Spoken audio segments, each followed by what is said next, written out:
Okay. Good morning, everyone. Thank you for being here, and welcome to Stanislaus County Board of Supervisors.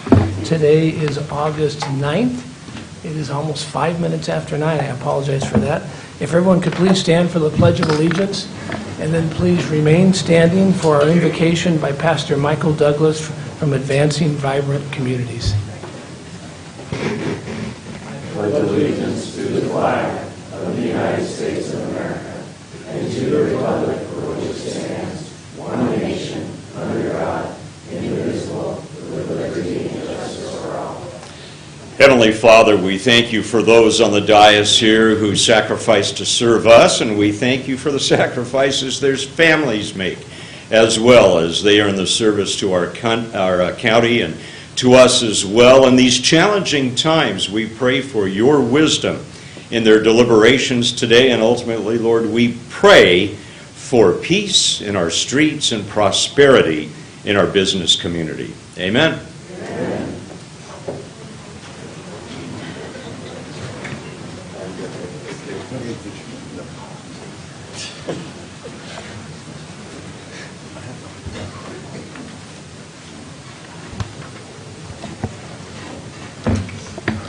Sorry, I forgot to put my jacket on there. The first meeting that I was here 12 years ago, normally in my office I don't wear a jacket. I take my day job, so I didn't have my jacket on. So when I came here, I thought, well, I'll just take my jacket off during the meeting. So after the meeting, my field rep, Sandy Hopp, God rest her soul, passed away. First thing she said to me, she said, well, congratulations, you're the first supervisor to never wear a jacket during a meeting. I put my jacket on now. Okay, so we're going to start off today with some employee service awards. And I think we're going to start off with Richard. Richard, come on down.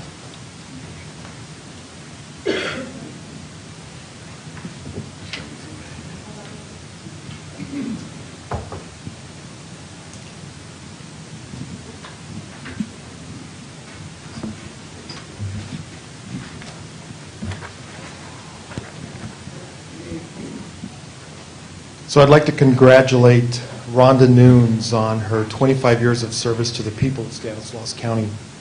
Rhonda started her career in 1997. I think I was in high school back then. Just checking. She started in 1997 with Stanislaus Regional 911 as a fire dispatcher. And over several years, Rhonda cross-trained to dispatch radio for the Sheriff's Department, Modesto Police Department, and the department's custodian of records. Over the past 25 years, Rhonda has been a big part of our county's history by working largely on these big significant events, thus receiving multiple commendations. Rhonda coordinated resources as a dispatcher during the floods of 1997, the Wesley Tire Fire, several other multi-agency fire incidents and high-profile incidents surrounding several of our officers in the field. She has 22 commendations, and she organized National Night Out at her previous home in Oakdale for over 10 years. Rhonda maintains high standards for herself and others and has incredible attention to detail regarding the safety of our first responders and the public. Rhonda truly cares about our first responders. We congratulate and commend Rhonda for her decades of service, and we wish her the best for her continued success. I present her the award for 25 years of service with Stanislaus County. But before I do that, Rhonda's manager, the prior director of SR 911, Wendy Silva, is to my right, and she definitely has some things to say about Rhonda. Thank you, and thank you, Rhonda. So Rhonda was hired in 1997, I was hired in 1995, therefore we spent our entire careers together. I just retired, so I'm very happy to be here to recognize Rhonda. A lot of fun, a lot of years, a lot of tears. But Rhonda was definitely the light of our department, both in the field and in the room. Just a great person, great personality, hardworking, dedicated. There aren't words. So truly, truly proud of you, Rhonda. I'm so excited for your journey and your next step in your life, and congratulations. Thank you.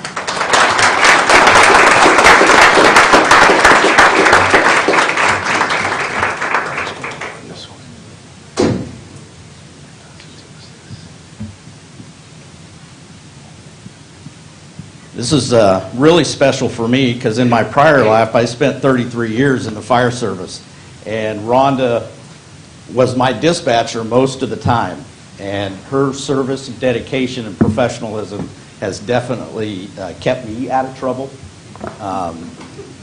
You always felt at ease when she was on the radio just due to her professionalism. She was always on top of things, and she really served the citizens well here in Stanislaus County. I know you only have a short time left. You picked a date, and I congratulate you on that. But it's really special for me to recognize you up here for that and your service. Thank you. Thank you, Rhonda.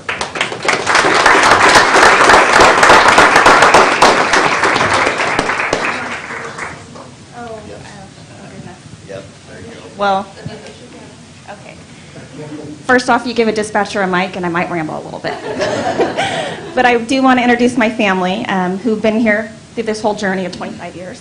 Well, some of them have. Landon's 18, so he hasn't. But Colt, who's 26, I was 1 year old when I started here. His girlfriend, Desi, and my son, Landon, who's 18, and my husband, Jeff. They're all here. I have some coworkers here, and I want to thank them for being here. I did start back in the basement days, and I'm not going to ramble very much, but I'm going to say my coworkers are like family to me. And if you do not have good coworkers, you don't have a good work environment. And I am blessed. I am very blessed to have great coworkers, or I would not be here for 25 years. I will say my kids, they come first. My family comes first. Everyone knows when it's baseball season, I need days off. And they are there to work for me, and I appreciate it.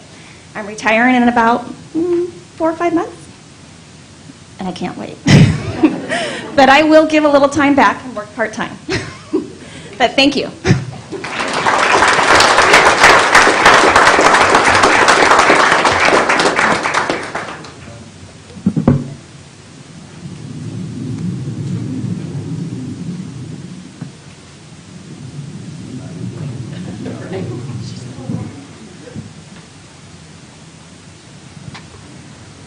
Okay, great, thank you. Next up, we have Christine Huber.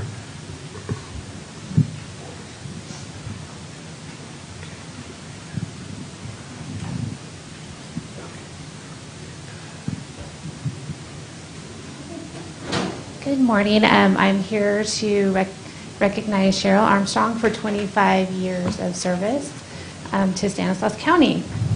In February 1995, Cheryl began her career with Stanislaus County Private Industry Council.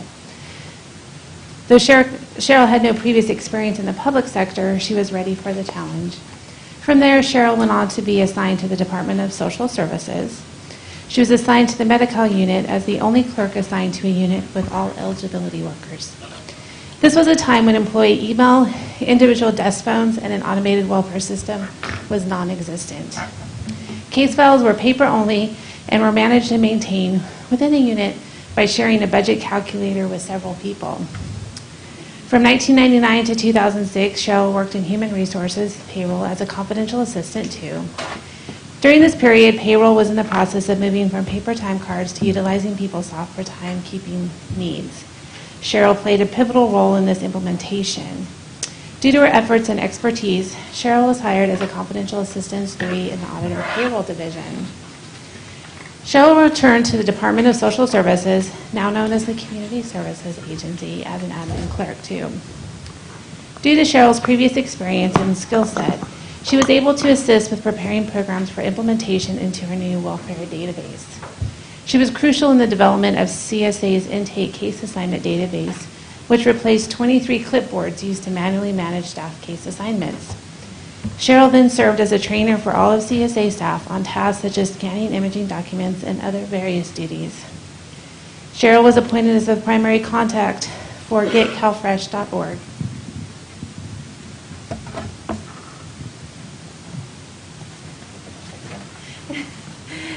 Which interfaced to the welfare database and getcalfresh.org. Cheryl has also served as a subject matter expert for See For Yourself and imaging within the welfare database. For example, she resolved over 5,000 customer account and technical issues. Cheryl is dedicated to providing effective and efficient customer service and is dedicated to helping those most vulnerable in our community. She works well in a team environment and communicates often to assure that team stays on the same page with the most up-to-date information. Cheryl always volunteers for special projects and displays a desire to stay abreast of the ever-changing terrain of regulations, processes, and procedures. Congratulations, Cheryl, on this 25 years, and thank you so much for serving the community and your dedication. Really appreciate it.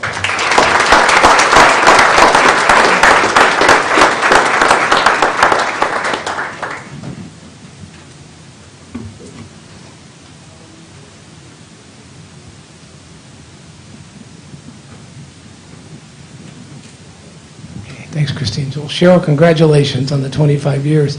I mean, it just says something for the county when we say we have these employees that stay so long and work here so long, that we probably are a decent place to work for, first of all, and we're just blessed with people like you. I heard little hints of an accountant in there, and that always is near and dear to my heart when I hear the payroll and stuff like that. It takes a special person to be able to do all that. So just congratulations on the 25 years. I hope you're hanging around with us longer here. And just we hope, and just very much appreciate all you've done, and I'm going to let you speak now. Thank you, Christine. Thank you for my coworkers as well. I've actually been really blessed to have wonderful coworkers. They've got me through some challenging times during my career.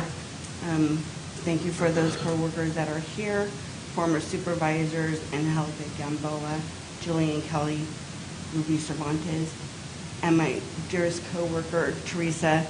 I lean on you a lot. Thank you for being here. It means a lot to me.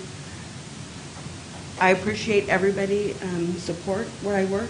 I definitely am a team player, and I enjoy doing what I do. I'm probably going to stick around for another 5 years, maybe. But thank you, everybody.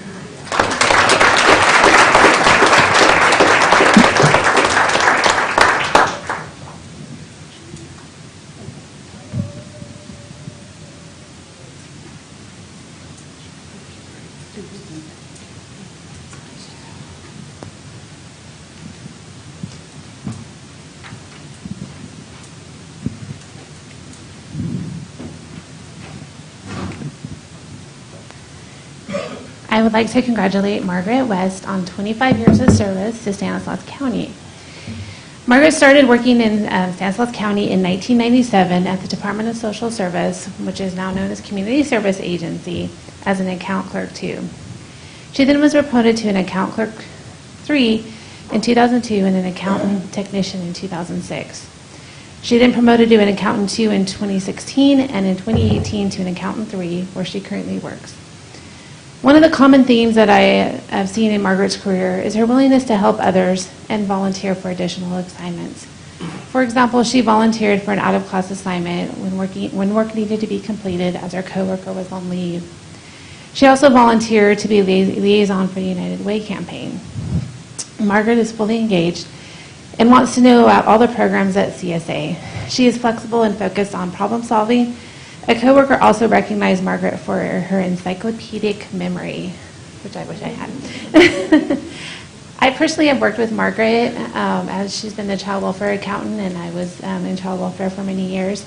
And I want to say one of her greatest talents is she's able to, for people in program, to understand the fiscal side of things and to explain complicated fiscal practices in a very easy way, so myself as a social worker could understand that. The other thing she did too with her fiscal team is she would make sure that they understood the work that they did and how that impacted families and children and ensured child safety. She always made sure that to come to events to understand that it's not just a number on a piece of paper or a debit or credit, but this is something that's going to keep a child safe, or this is something that's going to help a family be strong. And I just so appreciate her for that, and especially amongst our team, and we always valued working with Margaret very much. Outside of work, Margaret enjoys spending time with her family, watching movies, and playing with her 3 dogs and 7 cats.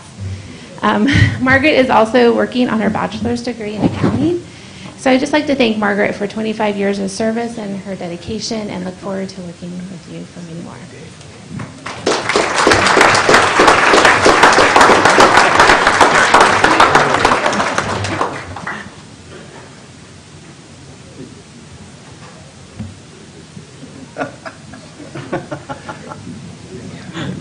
should have stayed down here. I'm getting my steps in today is what I'm doing. So this is a big day for you, Margaret, but a big day for me to hear debits and credits mentioned at a board meeting again. It's like a big time here. So anyway, appreciate all that you've done for the last 25 years here in the county. And I think you can kind of hear the common theme with Cheryl and with Margaret here through CSA is about service and serving our community and kind of, I always say, doing the Lord's work, and that's what you guys are doing out there on the front lines. And so we couldn't be more appreciative of what you do here, and I hope you know that from our board and from all the staff here. We're just blessed to have you people in the work you do, and we hope you hang around with us for a long time. So I'm going to let you speak now. Thank you so much, Christine, for your kind words. Also, thank you very much. 25 years passes in the snap of an eye when you're having fun. My whole career has been at CSA, and I'm very appreciative and grateful for the time that I've had there. 25 years ago, I was fresh out of college, having just received my associate degree, and it was a blessing, but also tough to then go out into the workforce and try to find a job when you have your degree but no work experience, because they just won't hire you that way. So 25 years ago, a little blonde lady who is sitting in the back of this room took a chance on me, and she allowed me to work at CSA to gain that work experience. And then I was able to get hired on as a temporary employee and then as a full-time employee. Patrice Dietrich, I will always be grateful to you for taking that chance on me, for allowing me to work for CSA to get that much-needed experience that I didn't have. And you took that chance on me, and I do appreciate you very much, and I thank you. I also want to thank my daughter, who's in the audience. She's an only child. She's been very blessed. And I always joke and say that she is my contribution to Stanislaus County because she also works at CSA. For the last 7 years, she's been an admin clerk there. So I've given back tenfold to the community in her service. I also want to thank the CSA management team, Christine, obviously, but also Jennifer, Shannon, and Marvin, who are here to support me today. They are my managers, and they're a great team to work for. They instill confidence in us, and they motivate us to do better and to understand how the work that we do does play a bigger role in how we affect the community. As Christine mentioned, yes, we do go to the events like the Adoptions Night Dinner that's held for the for the adoption parents, and other events that they put on, because we want to understand how our work in credits and debits does affect the greater picture and the community. So we do know the work that we do has a great impact, and we appreciate, the work that they do. I know that as social workers, I couldn't do that work. It's amazing what they do and how they impact families and how they save them out in the situations that they're in. So it's a combined joint effort, I think, what I do and what they do, that we're able to be a source of aid for the community. So I thank everyone for your time, for listening to me. I was not even planning to speak today. I didn't know I was going to. But, 25 years is it's a long time to build up the appreciation that we have for working for Stanislaus County. It's provided me a career, been able to provide for my family, and I will forever be grateful to be a Stanislaus County employee. Thank you.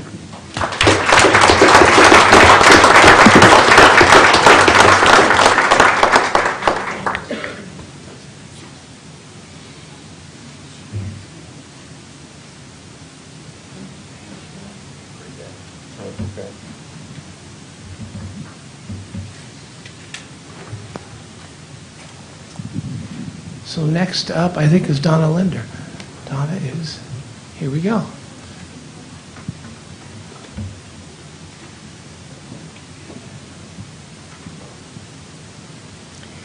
Good morning. We're here to honor Mitzi Green for 25 years of service in Stanislaus County. Mitzi was hired in the Clerk Recorder Department in July of 1997, and much to our great happiness, she has never left our department. She was first assigned to the data processing unit, where she creates grantor and grantee indexes and vital record indexes for birth, death, and marriage.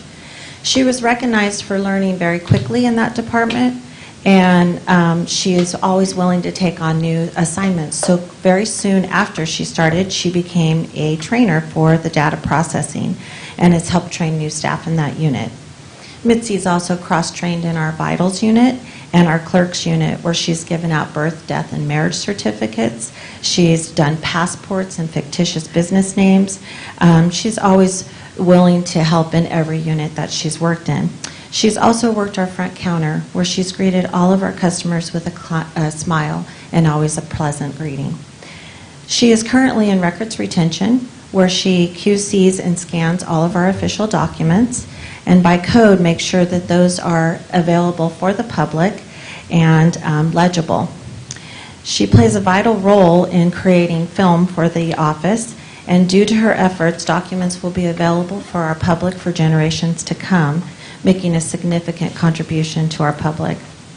In 2021, Mitzi was nominated by her fellow workers and awarded the Employee Recognition Award for going above and beyond her duties. When I met Mitzi in 2003, I'm sure we were both 10, what struck me most was her quiet and sweet demeanor. Mitzi has one daughter and 2 grandchildren. She enjoys needlepoint and knitting and playing with her grandchildren. And it was so sweet yesterday when we were talking, she said she loves the sound of their laughter. So again, I want to congratulate Mitzi for 25 years of service.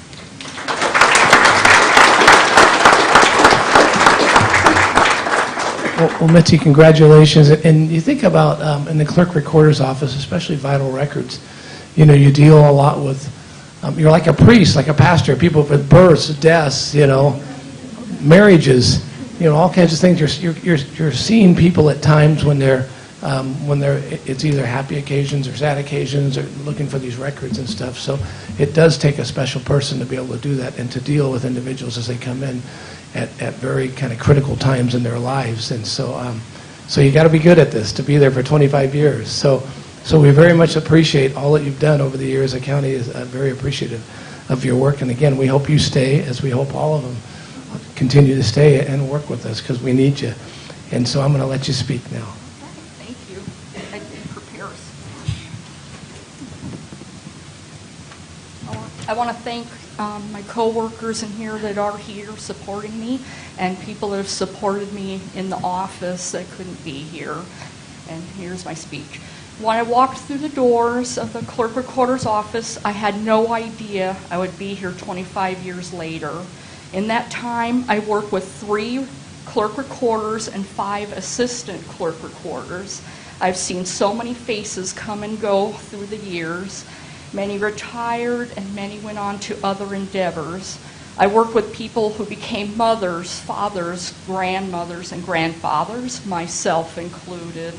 I would like to thank the Board of Supervisors for including my achievement into this meeting. I would like to thank Donna Linder for my continued employment with the clerk recorder's office. I would like to thank David Villarreal, who just celebrated his 25 years of service. He interviewed me, and I wouldn't be standing here today if he hadn't told Bonnie Rucker, "You have to hire that girl." I am proud of my experience and years of service, and my mother would have been proud too. My employment has brought consistency and stability to my life, and for that I'm forever grateful. Thank you.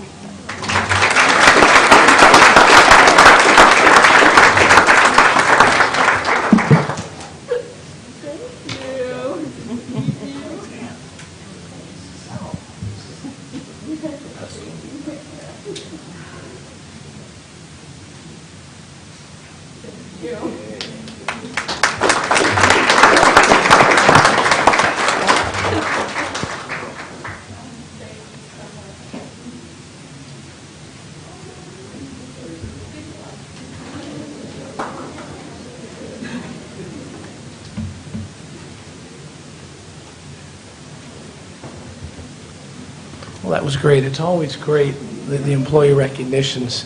We love to do this. You know, you think of government as this faceless entity that's out there, and it's easy to get upset and mad at what's happening with government, not moving fast enough, all these things, but this is what shows you the face behind, you know, the county office and the individuals that work for us, and just what good-hearted people we have really trying to make a difference. So we love doing these, and thank you all, and congratulations to everybody. Okay, so now we are going to move on to an update from Stanislaus Regional Transit Authority regarding bus route changes, and I think, Adam, come on up. Good morning, how are you? I'm well, how are you? I'm good, thank you. Great. Good morning, Chair Withrow and Board of Supervisors, Mr. Hayes as well.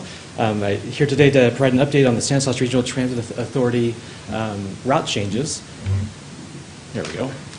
And the presentation's there on the screen. First off, for those of you that aren't aware, the Stanislaus Regional Transit Authority is a consolidation of the county and Modesto. About a year and a half ago, the two entities joined forces and created the new authority to provide better transit services throughout the county. I wanted to recognize Chair Withrow as a member of the Board of Directors for the Stan RTA, and Supervisor Condit as well as a member of the Board of Directors. And in the audience, Mr. Morrow, another member of the Board of Directors, is here today. So I wanted to recognize them. One of the first projects that we were tasked to do is to rebrand the system to make it easier for folks to get around the county and to use the transit system. And the brand you see there on the screen there, the dark blue, and the S is the new name of the system.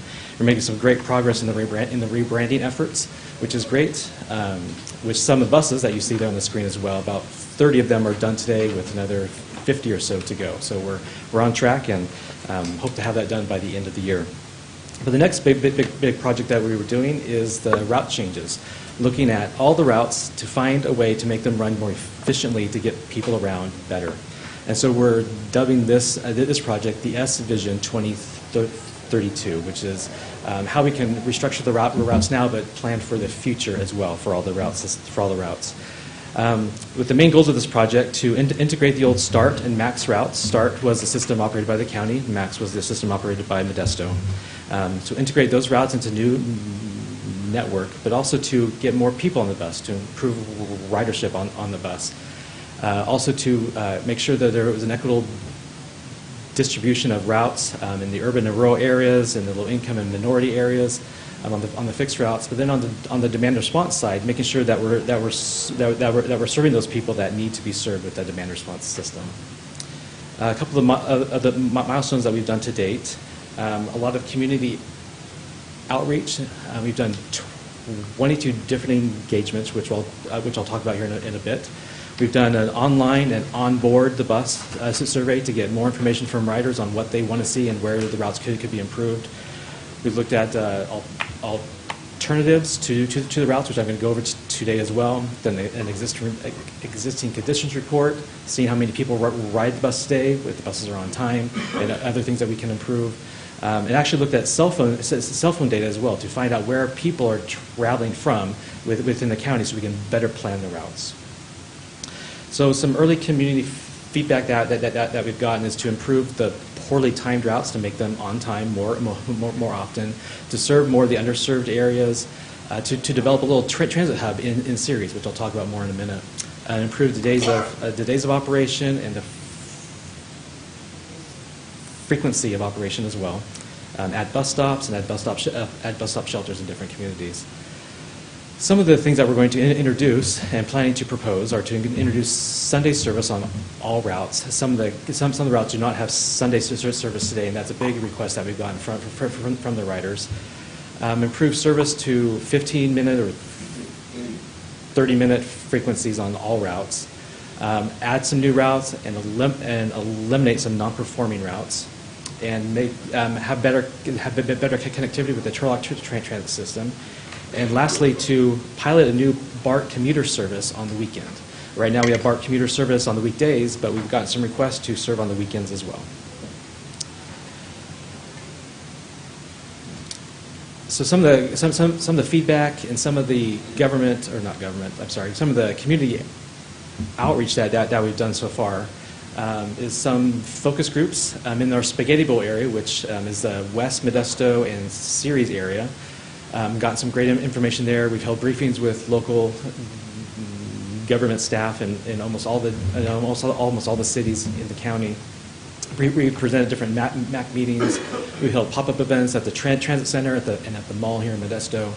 Other community outreach meetings and pop-ups and open houses, and then had a booth at the fair as well to get more people aware of the brand, but also to get more input on the routes. So now I'm just going to highlight a couple of the routes that we're looking to change. So first we're going to start in the Ceres area. So this is the map of the Modesto Ceres area as it exists today. And I'm going to zoom in here. This is the proposed map for the Ceres, the South and West Modesto and Ceres area. One of the things I like about this map, it's really streamlined the routes. So the area right now is very confusing to understand. The routes go in different directions and we call it the spaghetti bowl of routes. Here we're looking to streamline routes to make them go more in a straight line. They're easier to understand. They get people, most importantly, they get people from where they live to where they want to go. We found that a lot of folks in the West and South Modesto area are looking to go to stores and jobs in the Ceres area along the Hatch Road area, down to the CSA building off Hackett, down to the new Walmart in Ceres as well. So these new routes here they go on the same roads that the routes go on today, but they've been restructured so that it's easier to get around. We've gotten some great feedback on these new routes and hope to implement them. We're going to go through a few things here. So the Ceres Transit Hub that I talked about earlier, looking at near the Walmart there in Ceres, as you can see, most of the routes that go into that area all converge there in that hub. And we've been working with the Ceres staff on a good location for that hub. But you can see there's 5 or 6 routes that all will converge in that area, coming from Houston, coming from Keys, coming from the west and south side of Modesto, and then down to Hatch Road as well. But don't forgetting that orange line that runs right through downtown Ceres. So that's one. Oh, there's the little arrows that are popping up there of the different routes. All right, so moving down to the east side, starting off on the 61. This route is a one-way loop. One-way loops don't work well for transit services. This one-way loop goes out through Empire, out to Watford, back to Houston, and back into Modesto. It's actually a route that I use. One-way loops don't work well as if you're in Empire and you want to get to Modesto, you're taking the long way around, right? That's an hour trip, where really it could be just 15 minutes. And so we're looking to change this route to make 2 routes out of that one-way loop.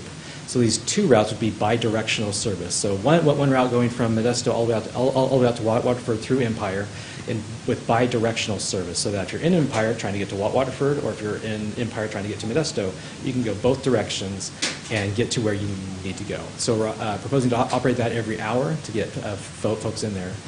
Into Modesto and back. And then the orange line there, the route going into Houston with similar service, that line is a little bit wrong, as we've gotten some feedback when we met with the Houston folks, thought that we should serve the Walmart there. So as you see that route going up Whitmore, instead of going right down Mitchell, go left down Mitchell, down to serve the Walmart, and then shoot up the freeway straight to Modesto. So a little bit of a change with that route that we've just done in the last couple of weeks. So we haven't had a chance to update the map.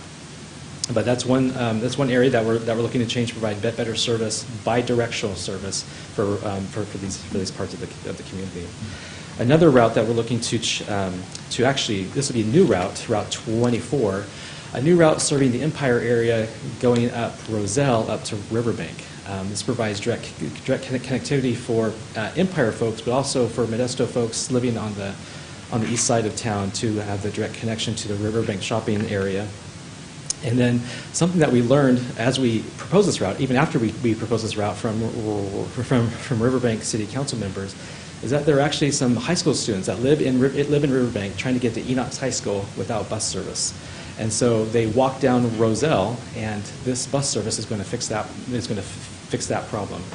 which is great. But it also provide some good connectivity for folks who live in Empire. They get to Johansson High School and obviously other locations. All along this route, you have other routes that will intersect to take them to other parts of Modesto as well. This is just an overall map of what I'm talking about with the route 24, which is that blue line right there in the middle, and how it will connect with other routes in Modesto to get them to where they need to go. And lastly, we're going to talk about the west side of the county, the Patterson area. So there's a route right now that runs from Modesto to Patterson, which isn't going to change. It'll run through Grayson, Wesley area. We had originally proposed to eliminate the route that ran from Newman to Patterson, but have rethought that idea based on community feedback that we got from residents in Newman, that they would like to keep that route. Right now, there's three different services that serve the west side, and with such low ridership on those routes, we're like, okay, well, we need to pick one. So the fixed route is the one that is what most people wanted, along with the ADA paratransit service. So we're going to retain that route that runs from Newman through Crow's Landing up to Patterson, and we'll run that every hour. Right now, it runs every 2 hours or so, which isn't great transit service. So we're going to keep that route and run it every hour to entice more folks to use that route. In addition, there's a route that runs from Patterson to Turlock, which we'll keep as well, to provide that direct connection from Turlock to Patterson. That's all the routes I'm going to talk about. And just lastly here, the timeline for implementation.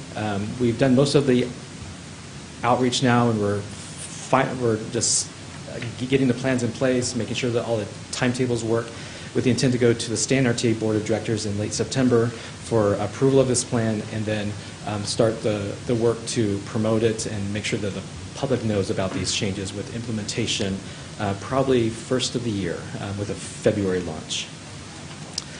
With that, there's a little bit of time still to get involved. You can still review all the proposed changes there on our website and submit comments there as well. And with that, that's all I have. I appreciate the time and your attention today. Thank you. Very good. Thanks, Adam. Anybody have any questions for Adams or comments? Vito? Does Patterson have a transit center or something that can be construed as a transit center? A little bit. At the Veterans Park, there is a little transit hub there that all three routes converge on today. That there's a restroom there, and there's a big park and a big pull-off for the buses. So, kind of. Yeah. I love the idea of series and one on the west side. I know you do the loop there in Riverbank, which makes a lot of sense. So I think the public, when this was envisioned, and I'm very proud with the JPA board, and this is exactly what it was meant for. And as we always talk about, it's a living, breathing document. We can't be afraid to change it as demand changes or as things come up. I know that this is a big study, but again, the JPA board will allow it to be a little more nimble. And I love that we have a regular rider on the board now. I think that makes a big difference, Stephen, so appreciate it. Thanks, Vito. And I'll just kind of echo those thoughts. You know, when we started this thing, this was a few years ago that we envisioned this. We had 5 separate bus services, I think we had Ceres, Turlock, Modesto, the counties, and then Oakdale, Riverbank. So five separate sets of fees, you know, just a quagmire, really, for somebody to be able to move around the county. And so then after a study, we put this thing together. I mean, this is just great that we have this all coming together. And then it's wonderful that you guys are out in the community right now trying to say, okay, now we've got it. Let's figure out what the routes should look like, what's going to work best for everybody. And it's great you're out there listening to people and making adjustments. So, Adam, you've been doing a great job. Very much appreciate it. And I know it's a little rocky when we first started this thing. It was a lot of, you know, fits and starts and just all kinds of stuff going on there, but which is to be expected as we do something new like this. But in the end, this is a great thing, good stuff you're doing. So thank you, Adam. Appreciate it. Thank you. Okay. And I know I've got one comment. I think Catherine wants to come up. Catherine Borges wants to come up and ask to make a comment on this. I should acknowledge Richard O'Brien, Mayor O'Brien. Originally, when consolidation started with Rhoda and the county, Riverbank Oakdale Transit, and it took someone to lead that charge, and he's been a champion all along. Richard was a trailblazer in this thing, that's right. Okay, Catherine, good morning, how are you? Good morning, I'm good, thank you. I have been out of town for a little bit, and I don't know if anything's changed on this, but in watching the presentation, it hasn't appeared to have changed since this presentation was presented at the July Salida MAC meeting. So I would like to speak on behalf of some Salida residents that would like you to reconsider removing the route that goes to Grigori for the exact same reasons that the gentleman mentioned that he's keeping the route for Enoch's. There are no sidewalks between Grigori and Salida or Grigori and North Modesto in that district. So because there's no sidewalks, they do not have a safe route to school either. I also think it's ironic, and it wasn't mentioned in the presentation, because it's a very good thing that you are planning to allow students to ride for free. So it's ironic to not have bus service to Grigori when the students can now ride for free, because if the parents in Salida and North Modesto, Grigori's district, knew that the students could ride for free, there might be more students riding the bus. So if you could just hold on and maybe do a study before you rip that route away from Grigori to see, once it's announced that students can ride for free, to see if that ups the ridership to Grigori. Please consider that. And I do know, and again, I don't know the status of this because I was gone a few days, but there's parents in Salida that are planning to petition to keep that route, because once they heard from Salida MAC that it was going to be ripped away, they don't want it to be. So just letting you know that's coming, since it wasn't Grigori and that whole area wasn't brought up in this presentation, nor the fact that students could ride for free. Because, you know, I know that the school district has buses the kids can ride, but that doesn't account for the kids that are in sports, or the kids that stay after school that get extra help on their homework, any kind of after-school activities. They're going to miss the school buses, and they could rely on the city bus. So thank you for allowing me to comment, and thank you for your consideration. Okay, thanks, Catherine. Okay, we are now going to move on to our public comment period. I guess I should have waited and had that at public comment period. So we are going to move on to public comment period. I have a lot of cards here today. We have a lot going on today. So bear with us here. We're going to start off first with Miguel Donoso. Miguel, good morning. How are you? Morning. Thank you, Mr. Chairman. I want to speak in regard to what happened last Monday. It's supposed to have a special meeting or meet and lunch in regard to the opportunity Stanislaus, and to bring the lady from Seattle, Mrs. Asian King. And a lot of people were confused to be there or not to be there, or it was to be a meeting or not. And later I received, on Friday, I received a notice from Mrs. Patricia Lord. They said the meeting was canceled. And I asked before if that meeting going to be open for the public. Some people say it's maybe or not. The question, Mr. Chairman, is that the Stanislaus Comprehensive Economic Development Committee for 2022-27 is a secret meeting. It's a special board that you're not supposed to be for the public, or the guys supposed to meet in secret place and not the public be able to participate. In special now for this lunch that was sponsored by Mr. David White. And I don't know what is the connection there. When he's one of the board members, but at the same time he invited somebody from outside of the representative from the Chamber of Commerce in regard to economic development. And the question is for the public or not for the public? And to me, it's very questioning that.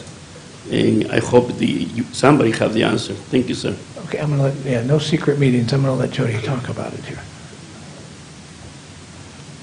Thank you for the opportunity to comment. So we do run our, what we call our Edac meetings, our Economic Development Action Committee meetings, as Brown Act meetings. And I understand last week there had been a lunch invitation to members of that committee that was not intended to conduct business, but just a meet and greet with somebody who was visiting from out of town. And when we learned that a majority of the members had been invited to a lunch meeting, we did have the meeting canceled out of respect for the Brown Act, to make sure that if they were going to meet, or all of them in the same place, that they would actually notice it as a public meeting.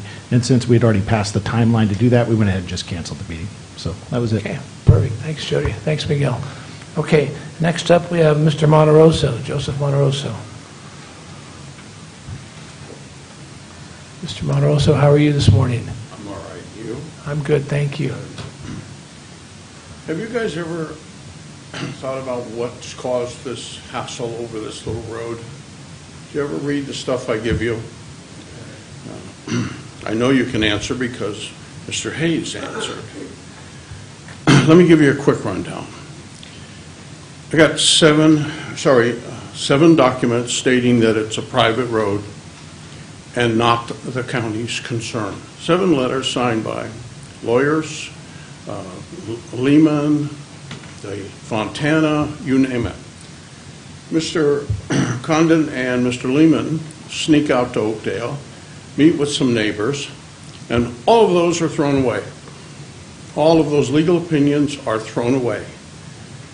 The 2 of them conspire somehow to make that a public road, and that's where we are today, fighting over a strip of ground that every day you wait, every day you do nothing, somebody's going to get hurt. A young boy died on the 24th. I provided you that information. Why aren't you allowing me to close this road? Why? What is your evidence? What is your case? What is your standing? What is your argument to leave it open? What is it? You're going to be served today with the lawsuit. Just stupid. This whole thing is stupid. And you're not helping the matter. None of you are. Do you think about the situation out there? Or when you leave here today, you never think about it again? I have to live it every day. Mr. Condo could have seen me. I have the largest strip of property against that road. And nobody bothered to call me, did they?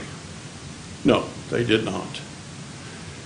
So guys, you saw the newspaper article. I want to tell you that I've included it in your package for today. You will see 3 comments. All 3 were 100% close the road. I didn't write the article. I have provided him with further information on Mr. Condit's behavior and Mr. Lehman's behavior. I do not know if they're going to write a new article or not.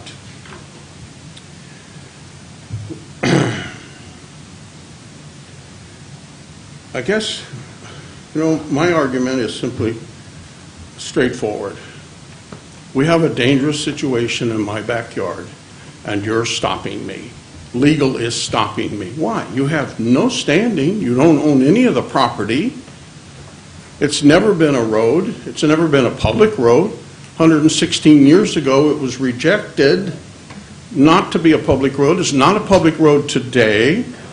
83 years ago, you claim, or Public Works claims, that they did maintenance on it. Well, they haven't done maintenance on it now for 83 years. Not a single stone has been turned on that road for 83 years. How do you think that's going to hold up in court? If the jury doesn't laugh you out, I don't know what is funny. And that's where we're going. We're going to a jury trial. Why? Why? To protect somebody's promises that were made on the dirt path by a member of your group? Why? And he doesn't own up to what he did. Why don't you ask him in private, in your secret meetings? Ask him. You have all the questions. I've given them to you a number of times. Ask him why he did what he did. We're going to depose him anyway, so it doesn't matter. Guys, I guess my time is going to run out here in a minute. So you understand I'm investigating and a recall on Mr. Conduit's seat. See what I can do about that. I'm not sure yet how many signatures I need and the procedure necessary. But I'm not going to give up, and I'm not going to be bullied.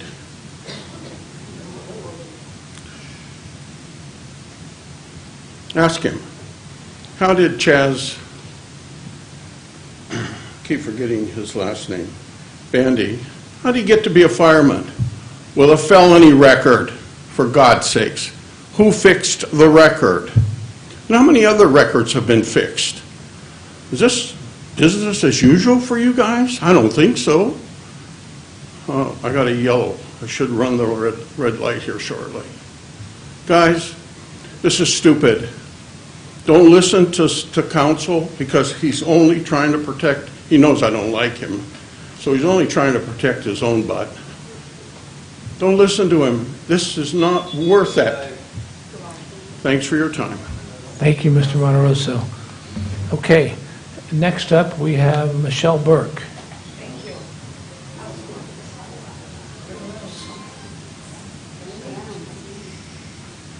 Michelle, good morning. How are you? I have been a lot better, thank you. I'm sorry that I even have to be here today. I'm going to take a minute to compose myself. It's okay. Take your time. That was a pack of lies right there. I'm going to not speak to that until the end. Good morning. Thank you for allowing me to address the board. My name is Michelle Burke, and I'm a resident on Horseshoe Road in East Oakdale. My property runs adjacent to Colony Road, the little dirt road or the nothing road, as it has been referred to. I was coming to make a comment in regards to this dirt road, which has, interestingly enough, been made headlines recently in the Modesto Bee. Really wondering how it makes a headline on the front page of a Sunday paper. Anyway. As I was preparing what I was going to say, I decided to watch a video of the meeting to see what the procedures were. Now I have 2 talking points. First of all, I have a neighbor, this guy that just left, who is desperately trying to take ownership of the dirt road and gate it off, and neither myself nor my neighbors understand why. I've lived on Horseshoe Road for 25 years now. In that time, myself and my neighbors have lived very peacefully in what I would consider a fairly tight-knit little community. We all respect one another, we look out for one another, we help out when and where we can. It's been wonderful raising my family there. Unfortunately, this has all changed in the last few years. In regards to the trail, as most of us refer to it has been used on a daily basis by the residents of Horseshoe Road for many years. The trail provides access from Upper Horseshoe Road to Lower Horseshoe Road for myself and many of our neighbors who like to go around the loop, whether it be walking, running, horseback riding, or just leisurely going around on a golf cart or other motorized vehicle. I just went down the road the other day when my lab got out. He finds his way out of our gate on occasion, and I drove down the trail to look for him. I see the trail from the back of my property. I am just on the other side of Mr. Monterosso. I have approximately, he calls it a small portion. I call it 200 yards. And he wants to gate the trail off that my property directly is located on. I completely disagree with gating the trail off. In my opinion, it's a matter of safety to leave the trail open. If the trail was gated, people would be forced to go all the way around, which means going from Horseshoe Road to Orange Blossom Road, which would require, it's a dangerous road, it's heavily traveled, and it's definitely not safe to walk on, run on, horseback ride on, any of those types of things. It's way more dangerous than using the shortcut that we've been using for as long as anyone can remember without a single incident ever. I've never in 25 years of living there seen a single incident along the trail. I'd like to know if there's ever been a recorded incident, ever. It's a very peaceful place to walk. I actually take pleasure in seeing the trail being used by my neighbors, and in no way is this trail unsafe. Neither is living adjacent to the trail. I've always felt safe for 25 years. I believe Joe's lived there for 5 or less. The OID Creek is on the other. My property is actually, the fence line of my property is actually on the trail side. At OID Creek is on the other side of the trail, which is where Joe's property borders. So his property is on the creek, and my property is on the trail. There's never been a single incident involving people, vehicles, accidents, or altercations until Mr. Monteroso approached my husband when he was trimming trees and bushes. My husband actually is the one that maintains the trail. He goes out once a year. We have an annual Horseshoe Road hayride. We follow the kids on tractors and trailers. It's been going on for as long as I've ever lived there. My husband goes down to the trail, trims all the trees, trims all the bushes, makes sure that there's clear access for the tractors and the trailers to get through unharmed and, keep the kids safe. So when my husband was down there trimming those bushes, Mr. Monteroso went down there, blocked my husband in. He demanded that my husband exit the trail, claiming that it was his property, claiming that he owned it, even though the trail is technically on our side. He made false accusations of the encounter, and he continues to do so. There's been restraining orders. He unfortunately put a restraining order against my son, who was not even present, has not lived there in many years. It's a disaster. Anyway, he has turned our once peaceful community into more drama than any of us desire. I see absolutely no reason to gate off this trail, and it would be a shame to do so. If you don't mind, I would just really like to continue. I only have a small portion left. The trail has been there for many, many years, exactly as it is with Mr. Monteroso, or his brother. I believe his brother owns the property, not him, purchased that property. I guess you could say he knew it was there and he decided to take up residence on a property that runs along the trail, just as we did. Secondly, I was watching prior meetings. I had the unfortunate experience of hearing my name spoken by Mr. Monteroso while making a public comment during the meeting on July 26th. What he had to say was a complete and utter fabrication. Totally made up. I would like to state to the board that I, to this very day, do not know Mr. Condit. I have never been introduced to Mr. Condit. I have never spoken to Mr. Condit, ever. I just want to make that known because, yeah. Mr. Monteroso's entire statement and accusations from the 24-minute, 42-second mark was entirely false. It was literally made up. I'm not exactly sure what his intent is, other than to try to strong-arm Mr. Condit, and it seems he will go to any length to try to get his way, even if it means lying about people in a public setting. This is despicable behavior, and Mr. Monteroso should be very ashamed of himself. Mr. Condit, I don't know you, but I would like to express my apology in regards to the treatment that you have received by Mr. Monteroso. It must make it very difficult to do your job. I know that as his neighbor, and I know that I can speak for many of us, it unfortunately has not been pleasant. To conclude, I truly hope the board continues to do the work of the people who in this situation would all like to see the trail remain open and accessible. Mr. Monteroso refers to us and we, and I'm not sure who he's referring to, because to my knowledge, he's the only one that wants the gate on the trail, and you'll hear from some of the other residents on Horseshoe Road. I appreciate the work you do, and unlike Mr. Monteroso, I do not want you to butt out. Thank you for your time. Thank you, Michelle. Okay, next up, I have Gail Altieri. Gail, come on up.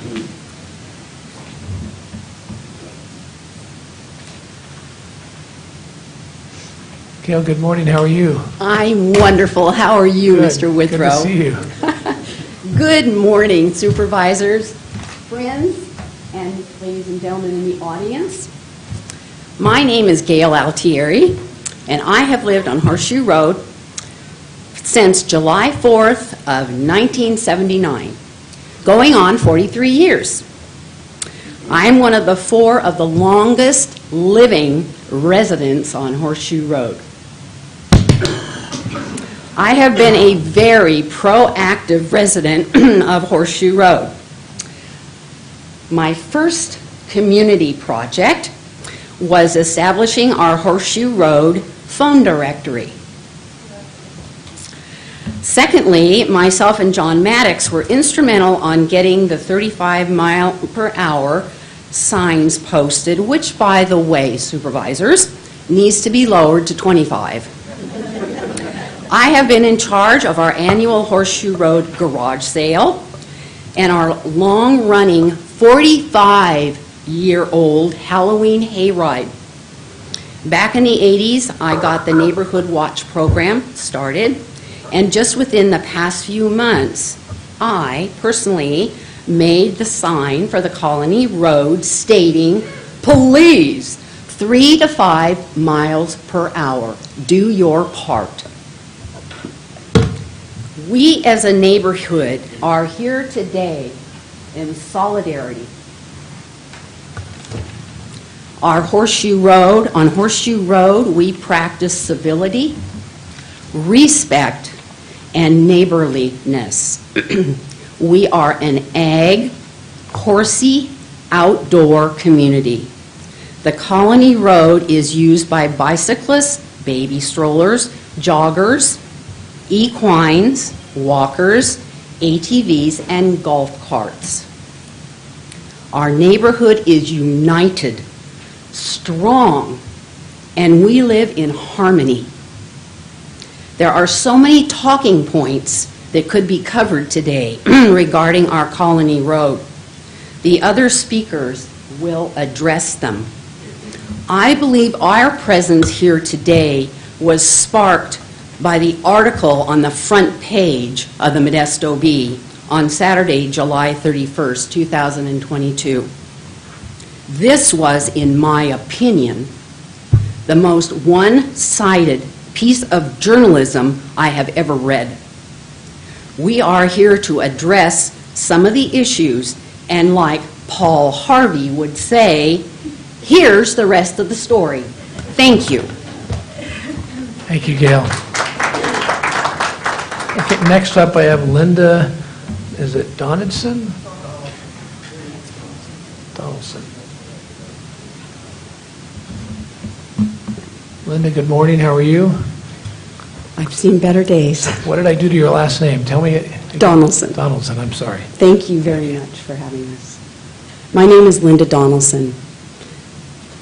My husband, Russell, my son, Ryan, and I have lived on Horseshoe Road for just over 8 years. Pardon me, guys. We moved to Horseshoe Road to provide our son, a 100% disabled veteran, a place to heal from his combat wounds from his tour in Afghanistan.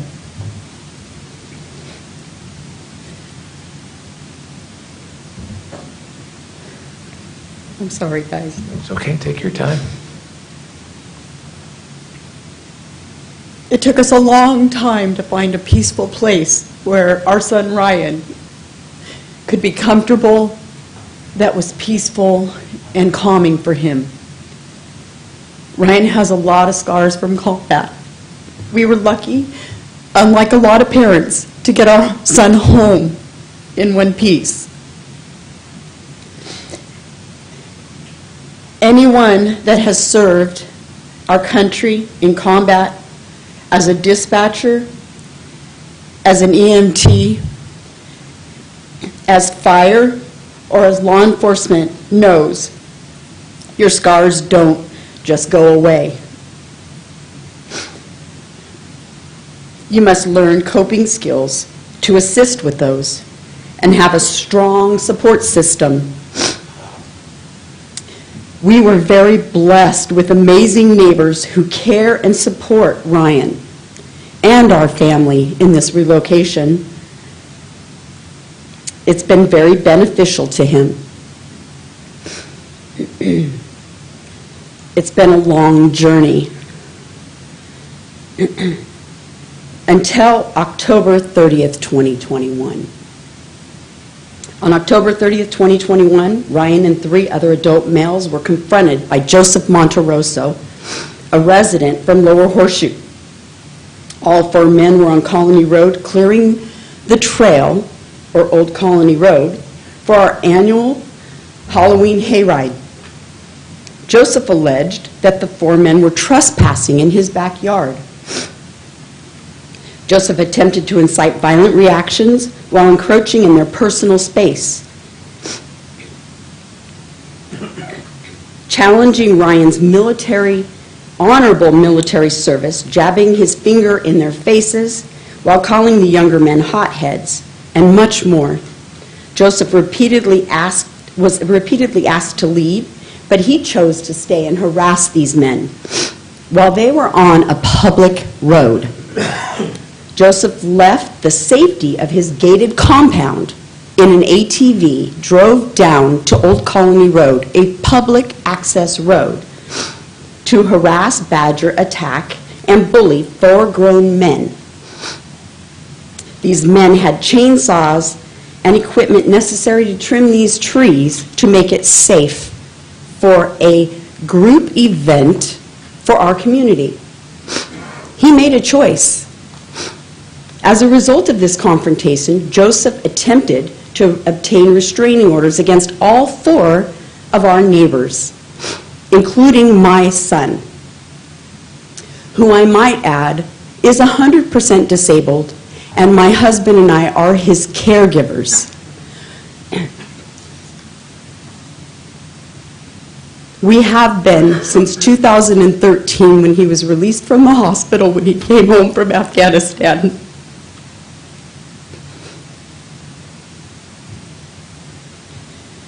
Prior to Ryan's initial court appearance, my husband and I went down to Old Colony Road to take photographs at the request of Ryan's attorney. We were stopped by two male in a green John Deere ATV.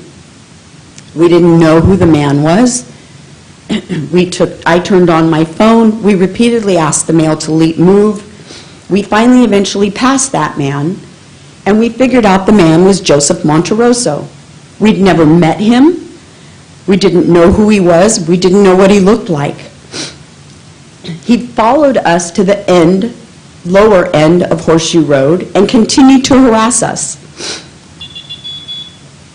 If I may. Yep, keep going. I will finish. finish. Yeah.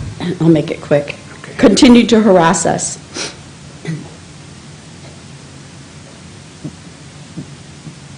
We went to court, and the Honorable Judge Main threw out the 4 temporary restraining orders.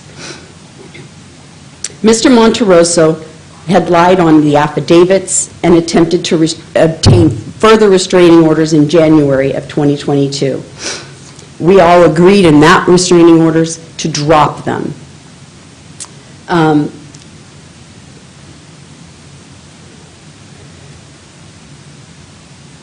lost my place, I'm so sorry. Later in 2022, the county sent a survey to all residents who overwhelmingly identified Old Colony Road was essential to the community and should be accessible to all.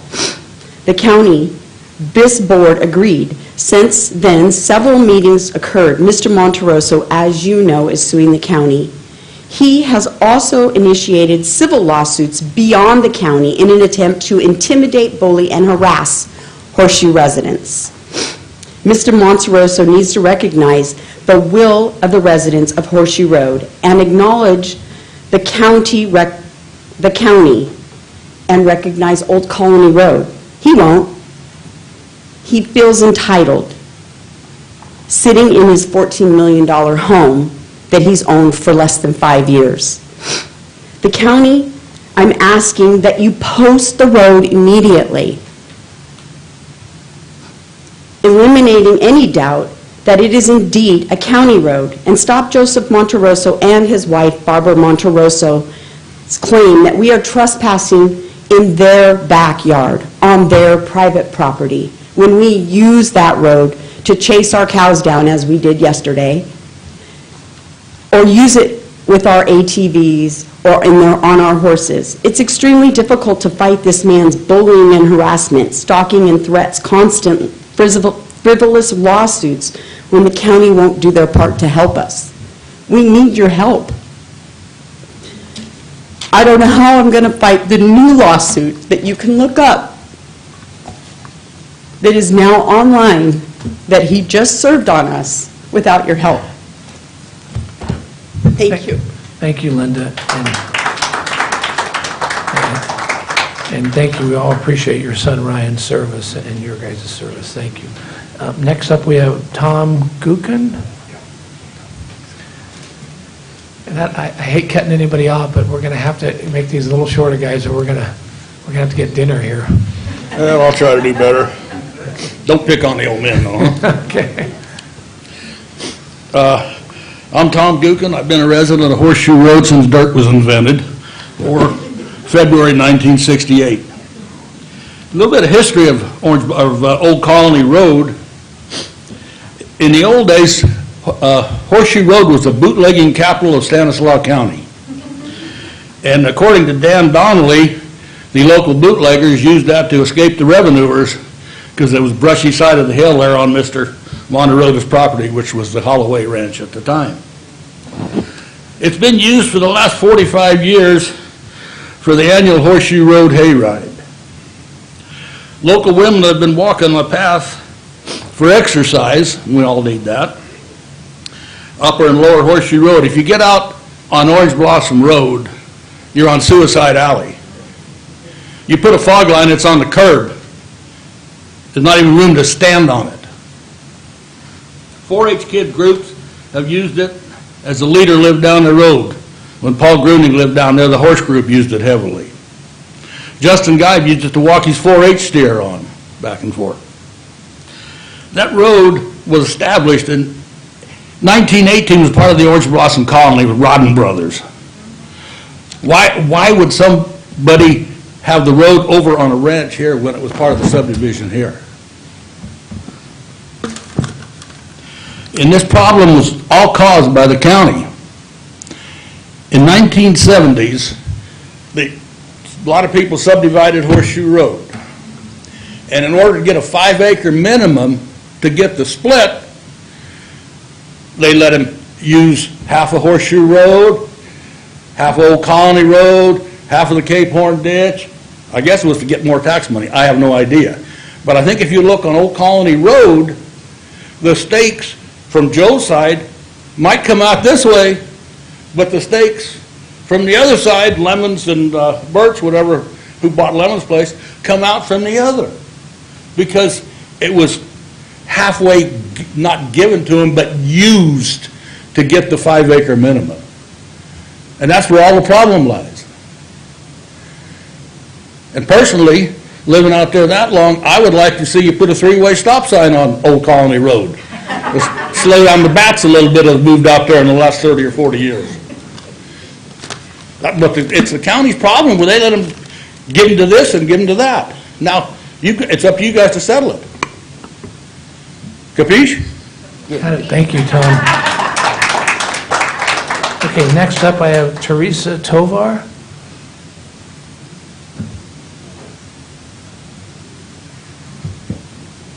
Good morning. Good morning, Teresa. How are you? I'm really good. I'm here this morning just to speak a little bit about the in-home support service program and being a caregiver for my father.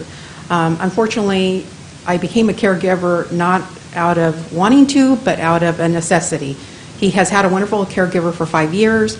Fortunately, she had to cut her hours, and I've had a hard time finding a caregiver. A lot of times I'll find caregivers, but the pay is not enough comparable to what they can do elsewhere. I've had several caregivers that want to work. Unfortunately, the pay is a contentious point. They would rather go elsewhere where they're making more money.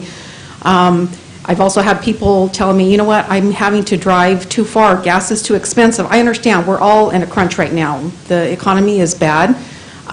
So I did a little research myself, and I wanted to see what was comparable on wages.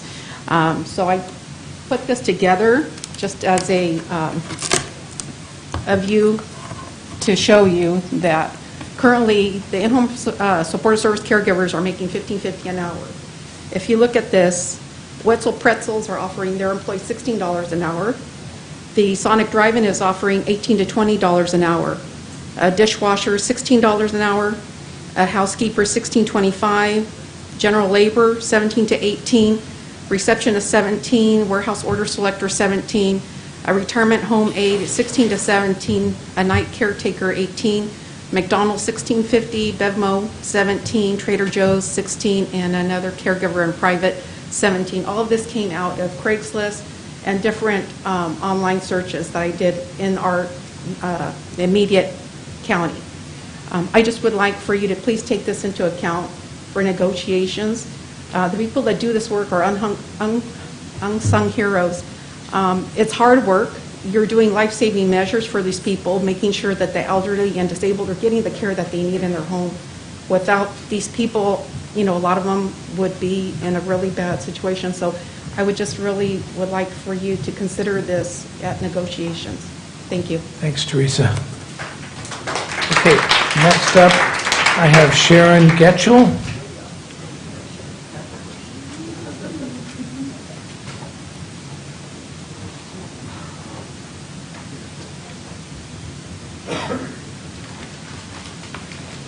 Sharon, good morning. How are you? Well, I'm good. Last time I was here, Terry, was about the water issues. There's always about something. 5 or 6 years ago. Okay, back to Horseshoe Road. Several of us have come here today, and none of us that have spoken have really put our thoughts together to come up with, maybe we're not repeating some things, so I will be repeating some things. First thing, I thought it was sitting on my desk, and it's been sitting on my desk since I sent my ballot in. Okay, so this came from the Department of Public Works, January 31st, 2022. As a property owner or vested interested entity within the vicinity of Old Colony Road, you are receiving this letter to notify you that Stanislaus County Public Works Department is in preliminary talks of abandoning Old Colony Road as a public road and reverting it back to the private road. The county would formally remove Old Colony Road from our maintained mileage system, and public access to and from Horseshoe Road would be prohibited. The property would, in effect, revert to becoming private property with pedestrian and vehicular access provided as allowed by the property owners. We would appreciate your feedback regarding the possibility of abandoning Old Colony Road as a public road. To provide us feedback, please use the enclosed observation ballot to express support for our opposition to the abandonment. I sent my ballot in, I never got anything back. It's been hearsay.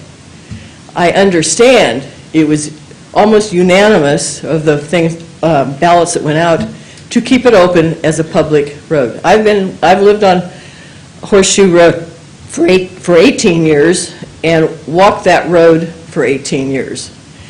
It is not a dangerous road to walk on. And most of us that do walk it, we do for exercise. We get together as neighbors, etc., family. And as they said, people walk their dogs, walk their kids, everything, and many other things.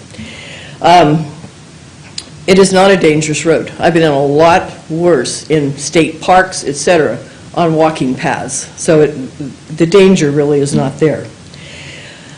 For me, myself, I would like to know the facts. The 100+ years or whatever, what is the historical sequence? And Tom just went through some of that, the historical sequence of Old Colony Road. We are a special community out there. We're close. We've had lots of activity things that we do in combination, and it is a very special place. So I would like to know some facts. What are the recorded documents for the last 100 years, and have these documents changed over the years? I mean, I didn't even know that it had a name, Old Colony Road. And I thought, okay, it's got a name, so it must be a public road. Has it been understood for all these years that it is a public access road? And I don't know if there's anything about it. If something's been in existence for 100 years, do we get to keep going with that, which would be a public road? Okay, what does the title report reveal about the road? And again, has it been changed? Because I think most of us, if it has been, don't know that maybe has changed. Does the title report reveal any encumbrances or easements?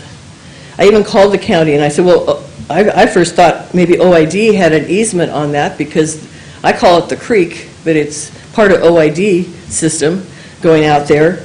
And I said, oh no, it's not an easement. So, you know, what is it? How does OID get on it? What documentation is there?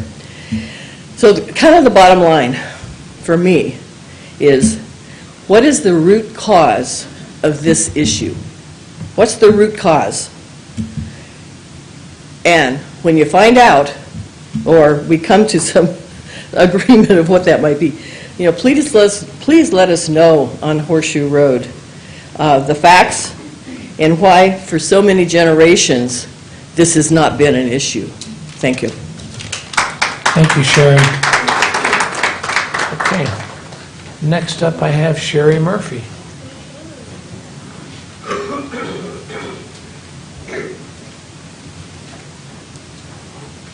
Sherry, good morning. How are you?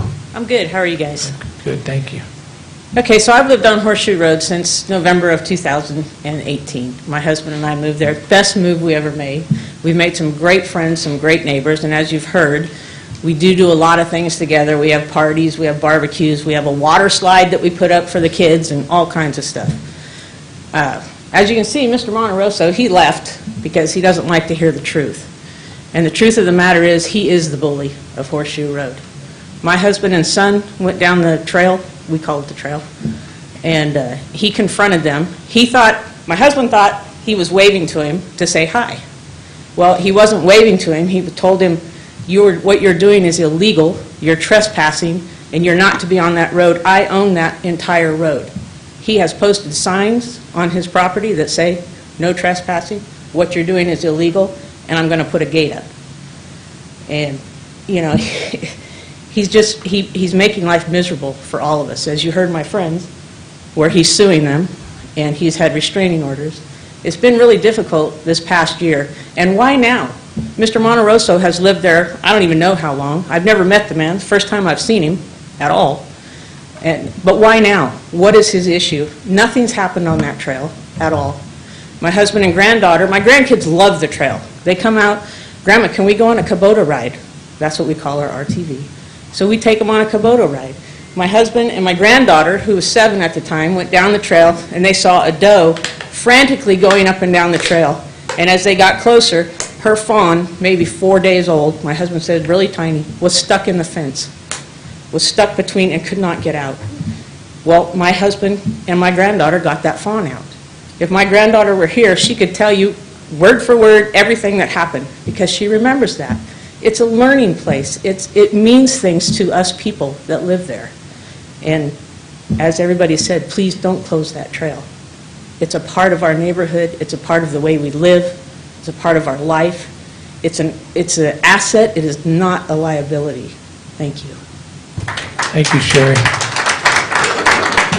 Okay. Next up, I have Catherine Borges. Have you already spoken, Catherine, on your? I think we're. Come on up, Catherine. I think we've got all the. Yeah.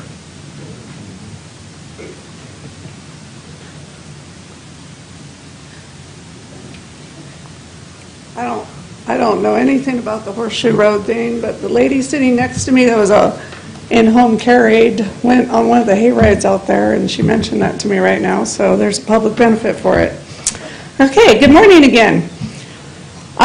It's really too bad that public comment is at the beginning of meetings and not at the end, because then, a whole month has passed since you had your workshop, so come back to comment on your workshop, on something that you talked about there. And you talked about Measure E and possibly putting Measure E on the ballot. And as long as I've been paying attention to county politics, putting Measure E on the ballot, it conflicts everything I've ever heard out of the county regarding the residents.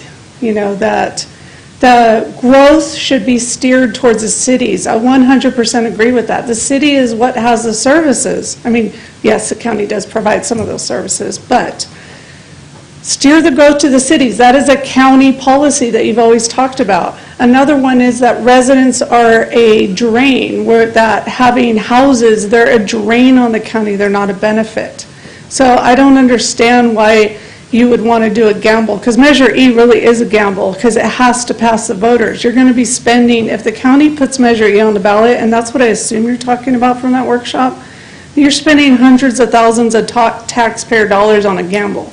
So I really want you to reconsider that and rethink that, because you have a lot of county properties that you can do infill on So my father used to be a licensed clinical social worker in the acute psychiatric unit for County of Fresno, and he worked at Valley Medical Center in Fresno.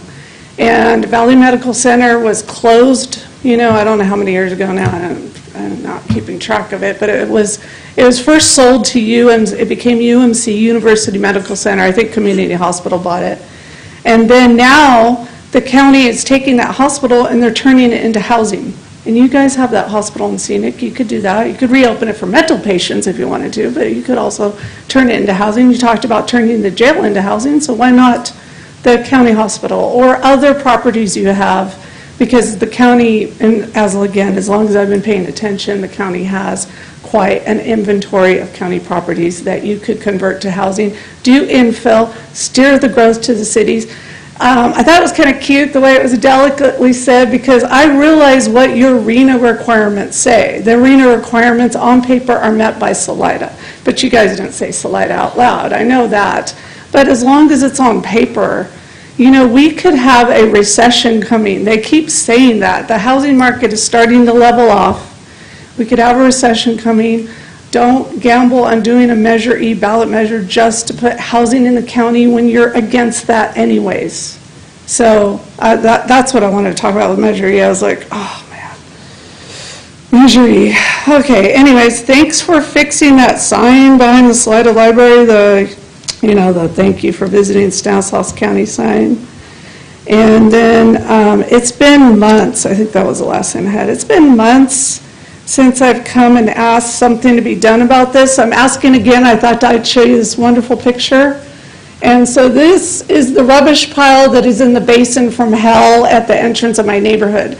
And my neighbors, they know that I'm very vocal to the county, so they complained to me about it. They've also complained to Caltrans, but could you please also complain to Caltrans and get Caltrans to come out and clean up this rubbish pile, because it's been sitting there for months, and I'm sure you, as well as everyone in this room, see everybody, the rubbish pile, you would not want this at the entrance to your neighborhood. So I thank you very much. Hope you have a good day. Sounds like you have a lot on your plate. So anyways, thanks. Thank you. Okay, next up I have Roy Potter.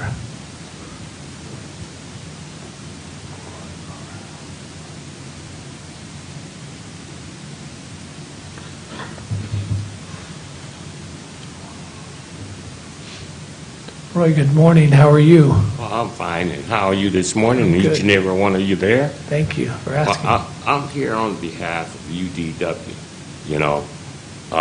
I thought about it. I was asking myself, if I were in your position and I had somebody who was ill and needed some help, such as cooking and turning over in the bed, someone who needed to go to the bathroom, what would I do? Would I have to either stay home with them or hire someone that may cost you a fortune? Or you can consider the UDW in-home support care. And we are struggling trying to get wedges so that we may serve our client as best we can. Turn them over in the bed, helping them to the bathroom, cleaning their house, cooking their food. Which one of you would stay home with your family and do that? Which one of you would offer your time that you're getting paid right now, will offer your time to stay home with someone that you can hire someone else to do for you, and you can continue doing your work?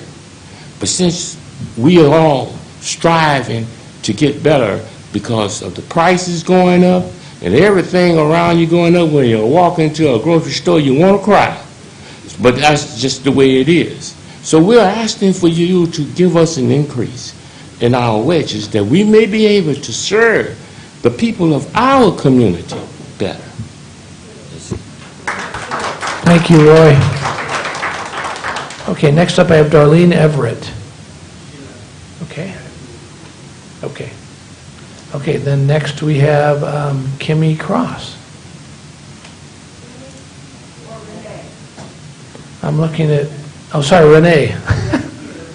I look like a K, not an R, I'm sorry. Good morning. I'm sorry, Renee. My name is Renee Cross, and I am here representing in-home support service workers. We do what we do because we have the heart for people. And it's not as easy as it used to be before all of this started, COVID, everything, lockdown and such. But our hearts are still full and are made fuller with what we do. And we're asking for an increase. $15.50 is what we're being paid, but we need a little more. Not for ourselves, but to encourage us to continue to do what we do. We don't walk out of our homes without our hearts. Our hearts go with us. And we are working harder with less pay, and we would appreciate just a little bit more to keep us strongly encouraged to do what we do best, which is take care of society. Here's my question. I'd like for you to imagine what it's like with the changes that are going on, and we're still with our hearts going into the homes of many, and we're finding that there are days when we don't have the gas money to go. And so we look for other means to get to that place because we won't set it aside. And we're asking that you not set us aside and asking for an increase in with what we're doing and how we're doing it. And one day you're going to probably need someone to come and take care of one of your loved ones.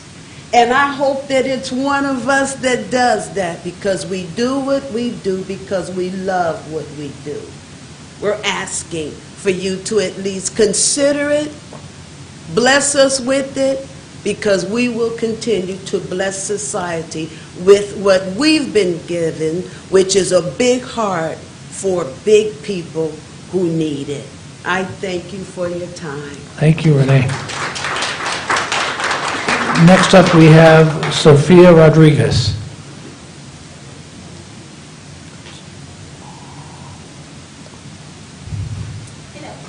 Hi, Sophia. How are you? Good morning. Good. How are you? Good, thank you. Hi, everyone. Pretty much everybody else mentioned what I had to say, but I also would like to say something about the financial part for the IHSS. I'm a full-time worker. I'm an RCA, so I'm a mail lady. Sorry, no complaints right now. And I do take care of my mother, which she was the first one that I was posted as her provider. So I'm her provider right now. And I had to take one of my clients while I was a postal worker, I found somebody that needed help. So I'm doing his part too. Anyways, financially, I think, I'm getting $15.50 for the time that I take care of them. And I do believe that this program, it's like huge. It takes a lot of financial, I will say financial, because if it wasn't because I'm taking care of my mother will go to a nursing home.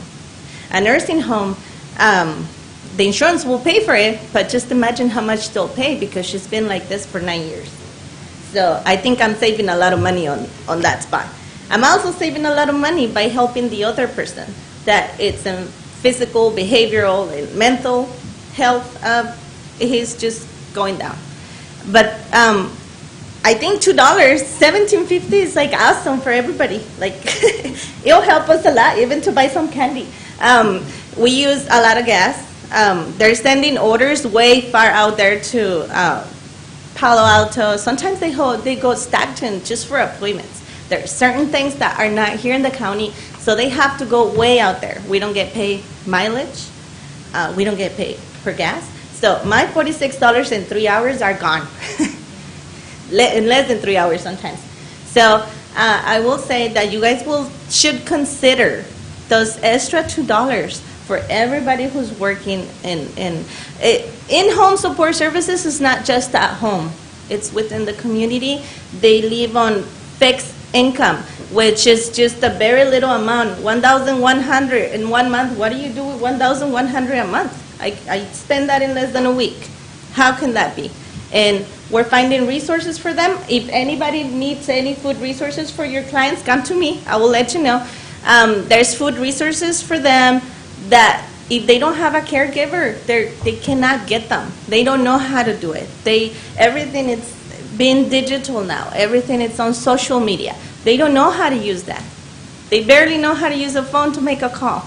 And it's not just about how they're living. It's that if they don't meet the criteria to go into the hospitals, then the caregiver is the one that it has to provide with services. Like if they need more than 2 hours, that's what they get on their time, but they might need 8, 10, 12 hours, maybe 3 days of just watching what's happening to them. So it's a lot of work. I don't think nobody works only 3 hours in their homes, even if they're just with their parents. I don't think they only help 3 hours. My client, yesterday, his washer broke. So $60 just to call for a diagnosis. I have to fix it. So I learned how to fix it. I'm learning a lot of things by, someone has to fix something, right? If there's no money there. So consider that. $17.50, it's nothing. Because they're taking a lot of pressure from everywhere in their shoulders. Because seniors need a lot of care. Seniors it seems like everybody's putting seniors on the side when they need the most. And right now, COVID, it's been hitting, like most of the people haven't been able to go to work every day. So we cover somebody else's spots. We don't want to let these people without prescriptions, without food, without, sometimes they have to go for diapers. So, yeah. And if it was like just insurance, I know some of them have Medicare and they cover a certain time, but not all of them qualify. So if you can consider those $2, that'll be a lot of help for most of them. And if I could put my check on that, well, I will put my check on that too. Thank you. Thank you, Sophia. Next up, I have Melinda Garcia. Melinda Garcia? Okay, maybe she had to leave too. Okay, we're going to keep going. Byron Bogard.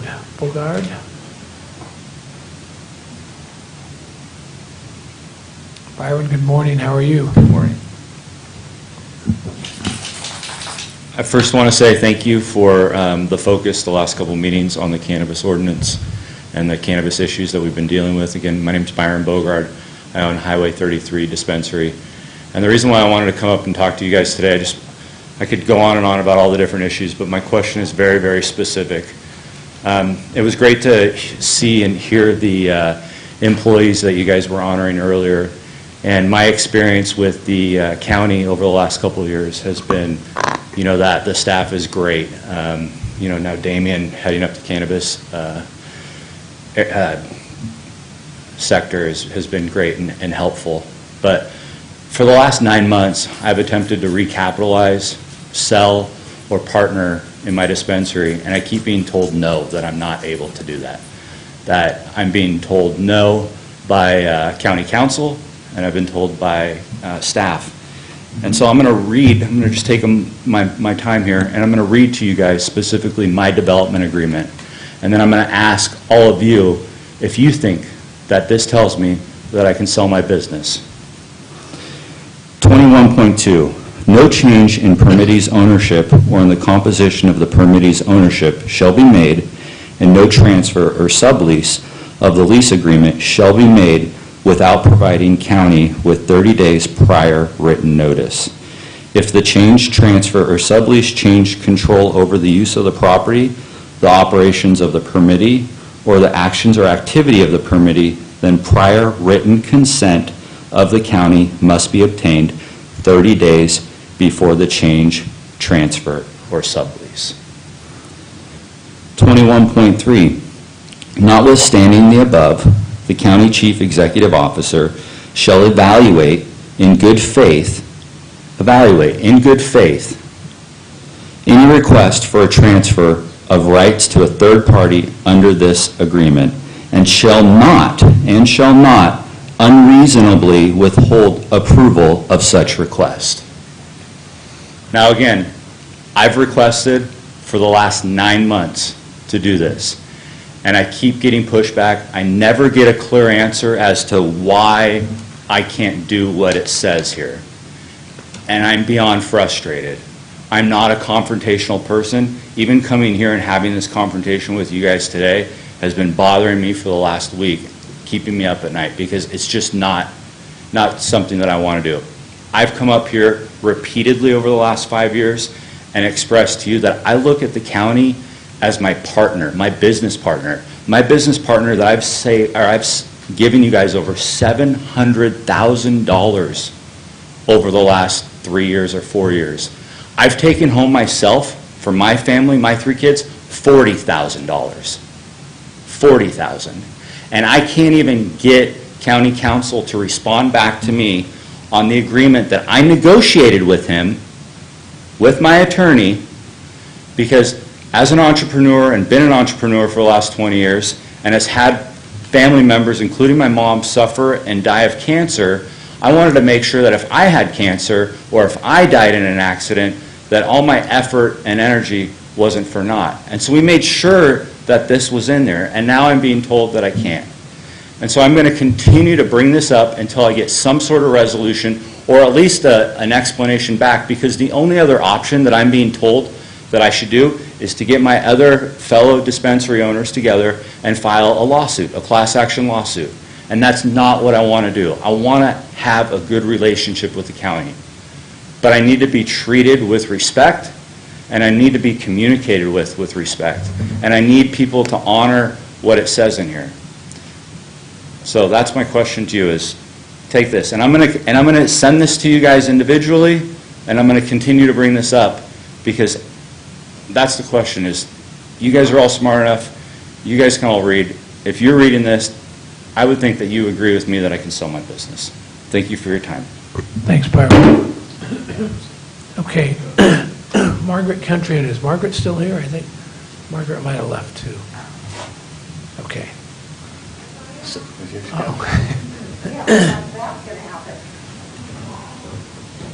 Okay, Sheriff doesn't want to know this information, although he was in court with me. Oh, there you are, all 3 of you. Where's, Mr. Graywell. You have the discovery on this case from Josh Harder's office, and I'm going to read you what the court said. Whoops. And Mr. Hayes and Mr. Bowes sent Miss Watson to court with me. Miss Watson heard the whole story on April 14th. It's on Mr. Hayes' stationery and Mr. Bowes' envelope. So you were both there with Miss Watson. Mr. Graywall was at the committee meeting back in the day. Decision after hearing on small claims matter. Trial in this small claims dispute took place on June 30th, 2022. Margaret M. Reed Countryman testified for plaintiff. Defendant Rita Murphy testified on her own behalf. Both parties submitted packets of evidence for the court's review. At the conclusion of the trial, the court took the case under submission to review the evidence. Having done so, the court now orders judgment in favor of the plaintiff in the amount of $5,000 plus $50 court costs. This is a neighbor dispute concerning a large 2-story building, essentially a tough shed, defendants built in their backyard approximately 10 years ago. Plaintiff and other neighbors objected to the building on the grounds that it violated setback rules and diminished the value of their property by invading the privacy of their backyards. It appears the Zoning Commission agreed with these objections and ordered the building removed. However, government officials have taken no action to remove the building, and many of the neighbors have moved away out of frustration. Next door, 1018, the one who reported it, new owners over there looking at it today. Plaintiff accused defendant's husband of being a peeping Tom. States she cannot use her backyard or even open the curtains to her master bedroom because she believes the defendant's husband is watching her from the 2nd story of the building. The court notes that defendant has blocked the building's 2nd story windows to address these concerns. Wow.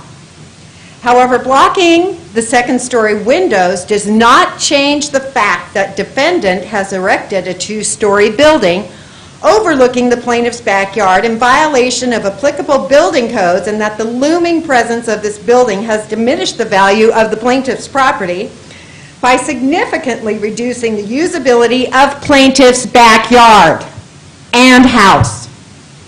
Although the building was erected over 10 years ago, the court finds that the continued intrusion into her privacy caused by the building represents an ongoing tort. We all know what that means? Legal claim. Thank you. And thus not barred by the statute of limitations, because your lie is 9 years old. Plaintiff is entitled to compensation for this diminution.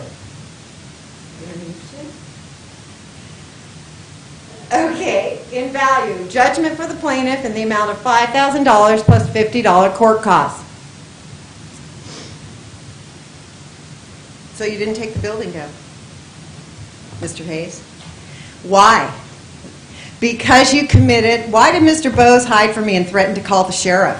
Did you know that, do you remember that day, Mr. Bose? That was pretty funny, huh? Did you have a good time? That was hilarious. Margaret, I came up need to you talk to the clerk, just- and Mr. Bose stood between the clerk and I. Okay, do you remember that day? I need you got to in direct the your elevator. comments to me, Margaret. I'm Oh, sorry. okay, Mr. Withrow, Yeah. you were in on this because you were with Mr. O'Brien in on this.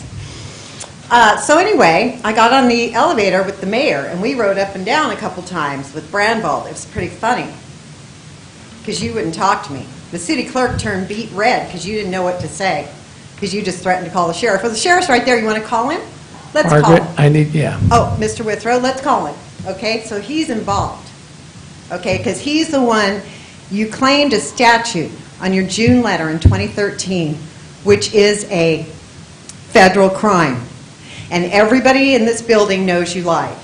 But they're finding it a little bit harder to lie on the stand than to put it on paper. So, there we are. Good day. Thank you, Margaret. You're welcome. We'll be in touch, eh? Okay, that's the last speaker card that I have.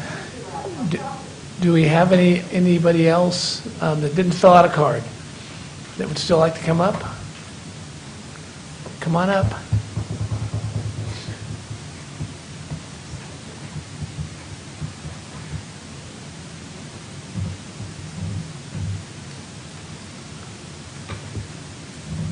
Good morning, how are you? My name is Mona Murad. I know I'm not in the list, but No, I that's just okay. wanna add some. I have accent, I hope you like it. That's okay. Gonna be little fun. I have few things I want to talk about it. It's really stressing me out because, yeah, we are foreign to this country to have a hope in this country, to start our future and our life, to build our life. Every time we build our life, somebody's coming and put us down all the time. No matter what we do, we study, but I have 17 diploma, and I'm doing security right now, and I'm doing caregiver, which I study a lot. I have a lot of skills with my accent, okay? But since I come to America in 86 I came. After 10 days, I was a kid. In the paper that I am born 1967. For real, I born 73. Which I tell the judge, said, that's okay, just leave it good for future. That's fine, I don't care the age matter, just because they want me to come to United States and I made it. They gave us all the promise in America that we have every freedom, we have everything, we have to have education, everything they tell us we can have. But I built my life, I did it on myself. You know, being widowed since I was 23 years old. I raised my son right way. No smoking, no drink, no drugs, no out, no men, no nothing. I work, no matter how much I work. It is a serious problem. Jewish is my neighbor. I'm Lebanese from Lebanon, Beirut. And I love them. And they are my family. I'm a kind of blood of them. But every time I work in every hospital, every nursing home, now I HSS, I'm taking small amount of money and I'm working too hard and extra work. And the money is not enough. Okay, I'm accepting that. But every time I want to work, and now I want to renew my license, okay, they tell me, oh, it says in the computer 1969. I said, okay, that time there were no computer, it was a hand, 1967 in the paper. So that's what I have it, 1967. Oh, we don't find it. It says in here 1969. For this reason, did not give me my nursing license. That wasn't right excuse. I work and I have injured.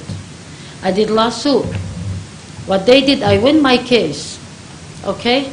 And what happened, they paid the lawyer, and lawyer is dirty man, that he will take the money and put me off case.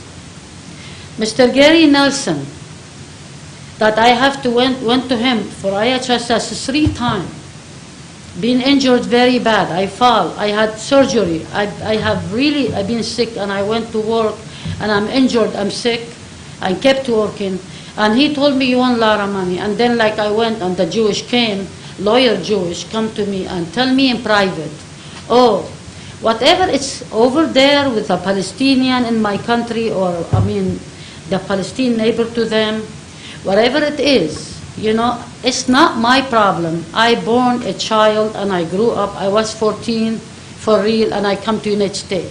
I have nothing to do with the war or privacy. What about them? That's their problem. It's not my problem. They hate Palestinian, they hate whatever Arab they try, and he come in and tell me, you are Palestinian? No, I'm not. Yeah, you are. I'm not. I'm Lebanese. I'm from Lebanon, Beirut. I am actually a Syrian from Lebanon. A Syrian is part of Jewish, because born, built, a Syrian, 4 brothers fight and separated, and they become Jewish, and they become Iraq, Ashur.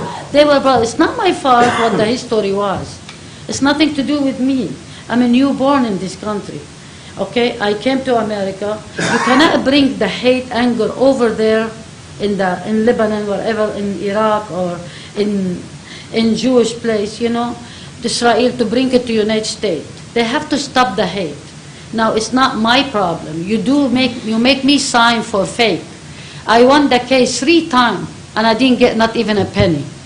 Okay, 3 big case, very big case. I had big injury, and I'm still working with injury. Okay, very injured. And now I'm going to doctor. I have a lot of problem in my body. The doctor will tell me, oh, nothing wrong with you. Oh, you okay? Oh, it's just arthritis.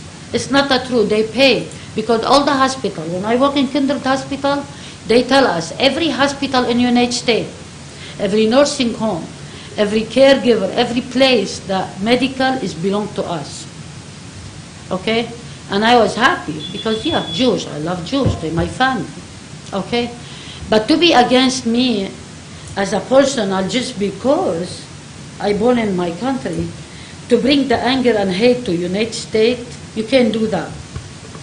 Need to be, I don't know who, but you as a judge, you can. You know? You can, you know where, to make it to be fair and right. It's nothing to do in hate. We are here not to hate each other. We all foreign. Nobody real American. None of us. Not even you. Only the Red Indian is real American. So we came here, all of us here, to come to work and build our life. Yeah, we have citizen paper. It's just a paper. Okay? But that's what we are. And we respect ourselves. We didn't do anything wrong. We work all our life. We pay a lot. I pay $10,000 tax. Okay? I work like a donkey. I work day and night. I don't have a sleep. I barely sleep 2 to 3 hours in 24 hours. I have a friend, witness people, my face can tell. Okay? I pay taxes all my life. But to get injured and not to get my case, Gary Nelson need to be stopped from working and need to be charged. He's a lawyer, he promised front of God to serve his job right.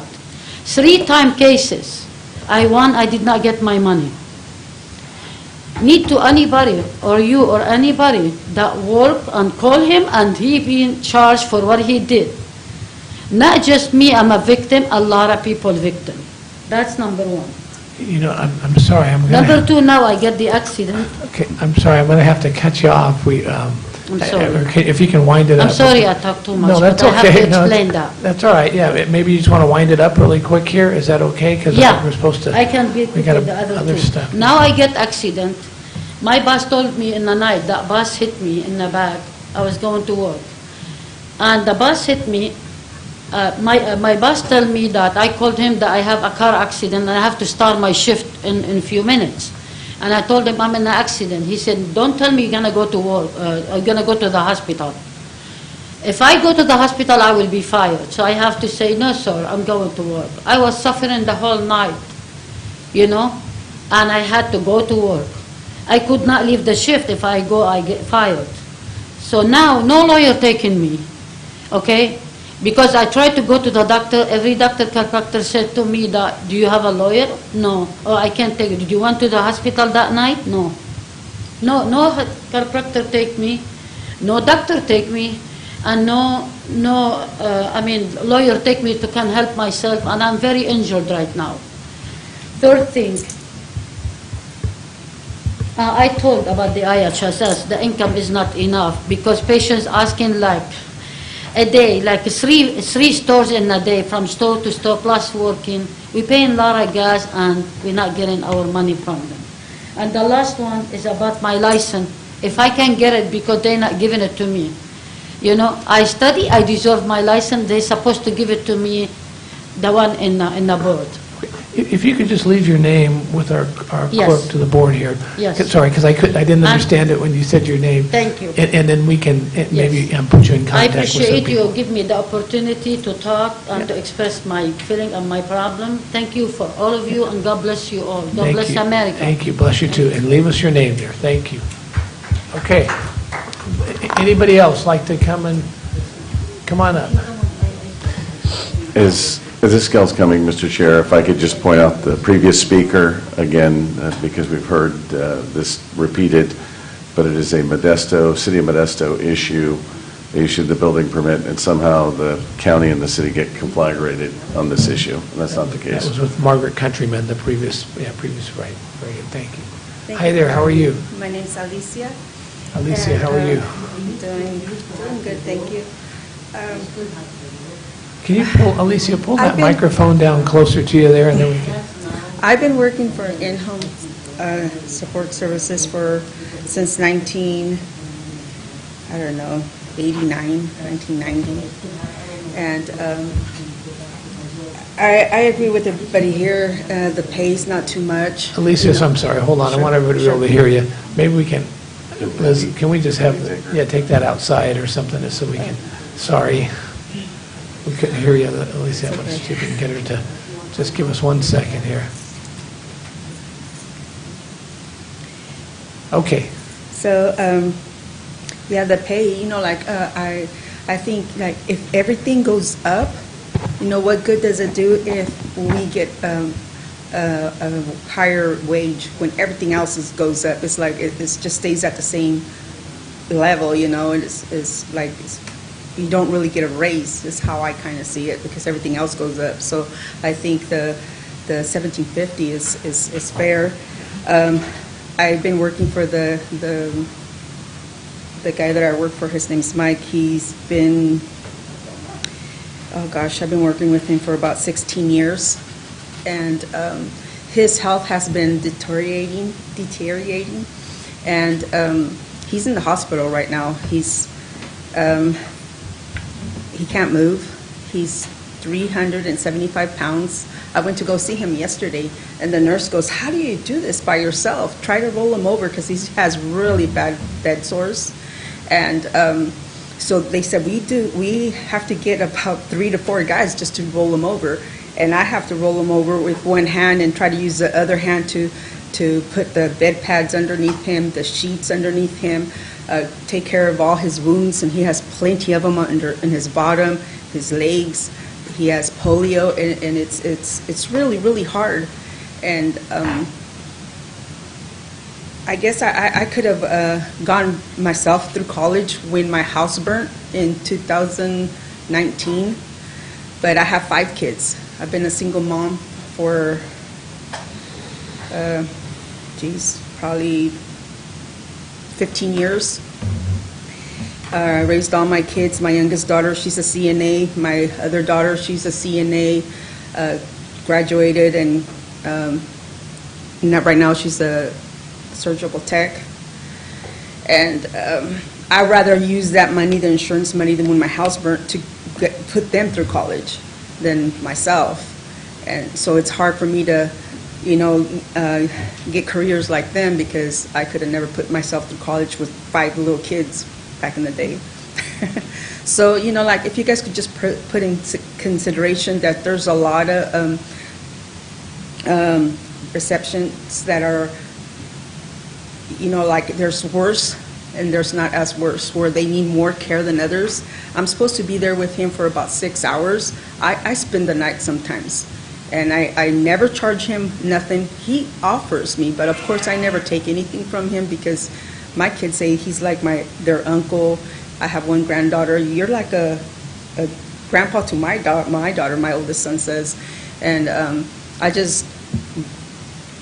think I just end up, my kids say, you can't let, your heart, take over you and like these people, like your family, but I can't help it. I end up getting really close with these people. And with this guy, he has nobody. Mom, dad, brothers, sisters, they all passed away from cancer. And I've never not once met them. He has uncles, cousins, nieces. He went on November to go visit one of them, and they closed the door on him. They're like, you're not part of the family. This is when he was able to get up and transfer her to his scooter and go. But now he's bedbound, and it's really hard, for a man that heavy, for me to do it by myself. It's really hard for the pay. So hopefully you guys consider that too. Thank you. Thank you, Alicia. Thanks for sticking around. Okay, anybody else?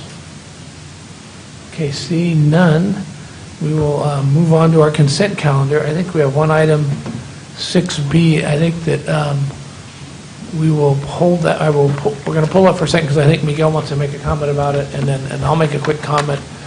And Helica, I don't think we need to have a presentation on it, but let's anybody else have any other item on the consent calendar they'd like to pull besides,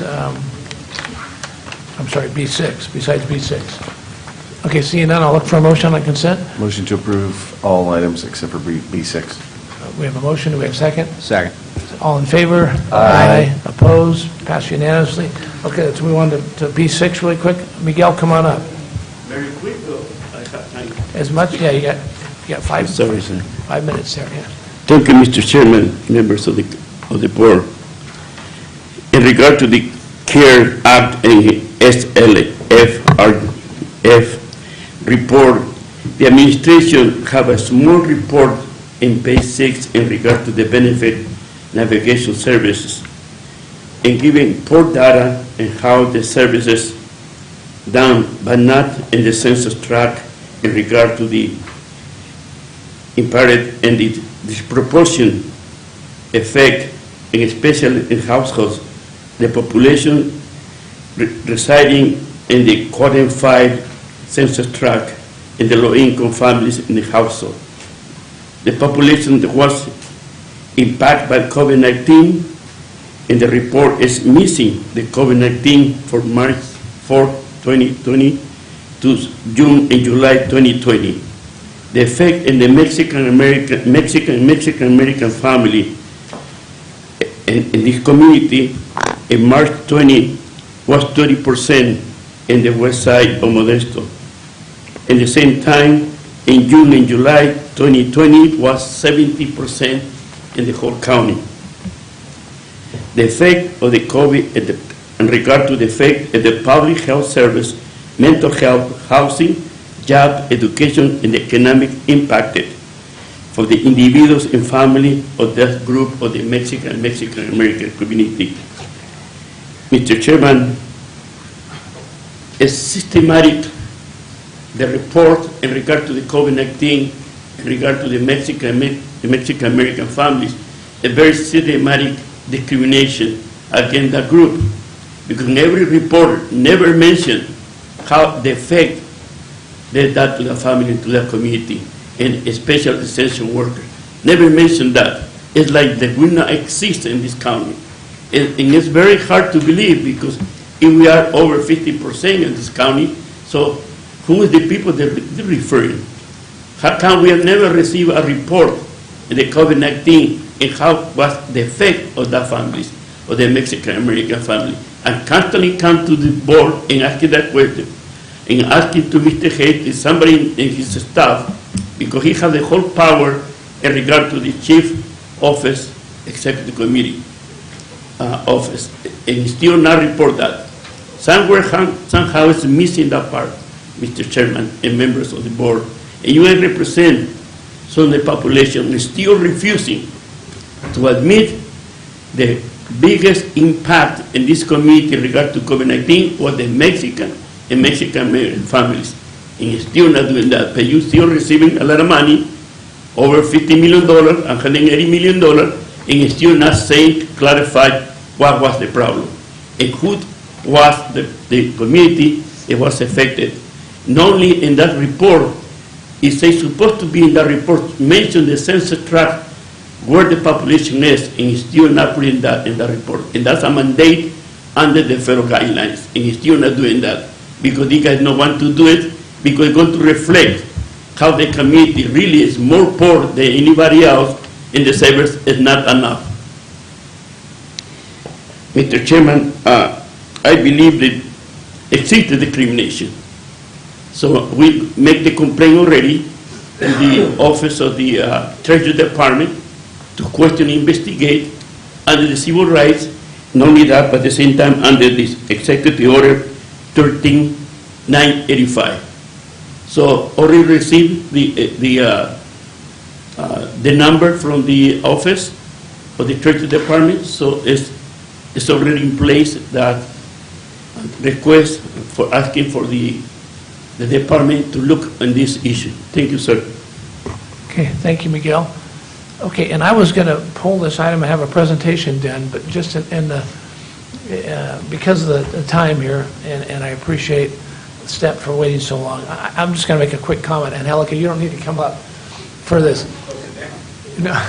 So we're, I just wanted to make the comment. This was a great agenda item, very well done, and I think it was great. I know everybody had a chance to look at it, but it really spells out the money, where it came from, CARES, ARPA, all the funds, and then it details how much of it we spent, where it's gone to. Just a very well put together, and I thought it would be good for everybody to kind of, especially for those who haven't been around the whole time up here on the board, to see this. But you guys have all looked at it. You can see the presentation. Angelica just got us here. Very well done. Very proud of what the county's done with that money and where we've spent it. And continue to spend it, and I just wanted to kind of highlight that because then our next item here on the agenda, our discussion item, is one of the recipients of these funds, where it went, and then next week we're going to have another agenda item with regard to $50 million of this money that we are spending in our disadvantaged communities, and so unincorporated areas, and so and we're going to be deciding what to do with that. So, Angelica, you don't need to come up and do this. I'm sorry. I know you got all prepared for this. I sent a text out like 11:30 last night. I'm sorry, but in order to kind of speed things along here, all I really wanted to do was just illustrate how well done and how happy, proud I am of what the county and how they've handled these funds and how they've spent them throughout the community. And we don't anyway. That was all we needed to do. You would have done that in your presentation. We've all got that here. Jody, you want to say something? Yeah, if you don't mind. And I just wanted to clarify for the members of the public who review this item, it turns out that we are required to do a variety of federal reporting with both of the funds that are referenced there, CARES Act funds as well as ARPA funds. But those federal reporting standards do not always require us to bring those items to the Board of Supervisors for a formal approval. And in our conversations with our county leadership team, we recognize that this is really important public information. And although it may be posted to a website somewhere, we felt that it's more transparent to actually put it on the board's agenda as an item, and feel free to pull it for comment or review or whatever you'd want. We always encourage that as well. So I just wanted to clarify, these items are on the agenda just out of an abundance of transparency, not as a requirement of the federal government. Perfect, and that's why I wanted to pull this thing just to highlight it, but in the interest of time here, we will, all we needed was just to make those comments. Again, just very proud of how this county has handled the funds, how we've presented it here, how we've accounted for it, and it's a very well done agenda item. So, and I will welcome anybody to go through that. If you have any questions, give us a call. But boy, all the answers are there as far as where the money has come from, where it's been spent in our community, and will continue to be spent. So, okay. So then let's look for a motion on item B6. Motion to approve item B6. Second. We have a motion and a second. All in favor? Aye. Opposed? Passed unanimously. Very good. Thank you. Okay, here we go. Sorry, guys, about this. It's been a long morning, but it was worth the wait. Okay, so now next up, we have a discussion item regarding an update with regard to Stanislaus Equity Partners. Mr. Duran. So I'm going to go ahead and kick us off, sorry. if you don't mind. That's okay. That's all right. I'm going to pinch hit here on this agenda item this morning. And thank you again. Yes, it's been a lengthy morning, but that's okay. We have some good information we wanted to make sure we did present this morning and have plenty of opportunity for review and conversation. We're here today to discuss one aspect of the expenditure plan for what we call the American Rescue Plan Act, or ARPA. And while the PowerPoint's coming up, I'll go ahead and, you can go ahead and flip to the next slide, just provide some background for you. So I think everyone is familiar that ARPA provided up to $107 million to Stanislaus County for expenditures. So today's presentation is to really provide an update on the $5 million investment that the county made in Stanislaus Equity Partners, a 501c3 nonprofit corporation, to provide services to disproportionately impacted communities here in Stanislaus County, as well as to provide an update on their work in administering the California Microbusiness COVID-19 Relief Grant Program. So what is a community development corporation? A few years ago, I don't even think I could have answered that question, but I've been educated quite a bit and come to really understand and appreciate the work that they do.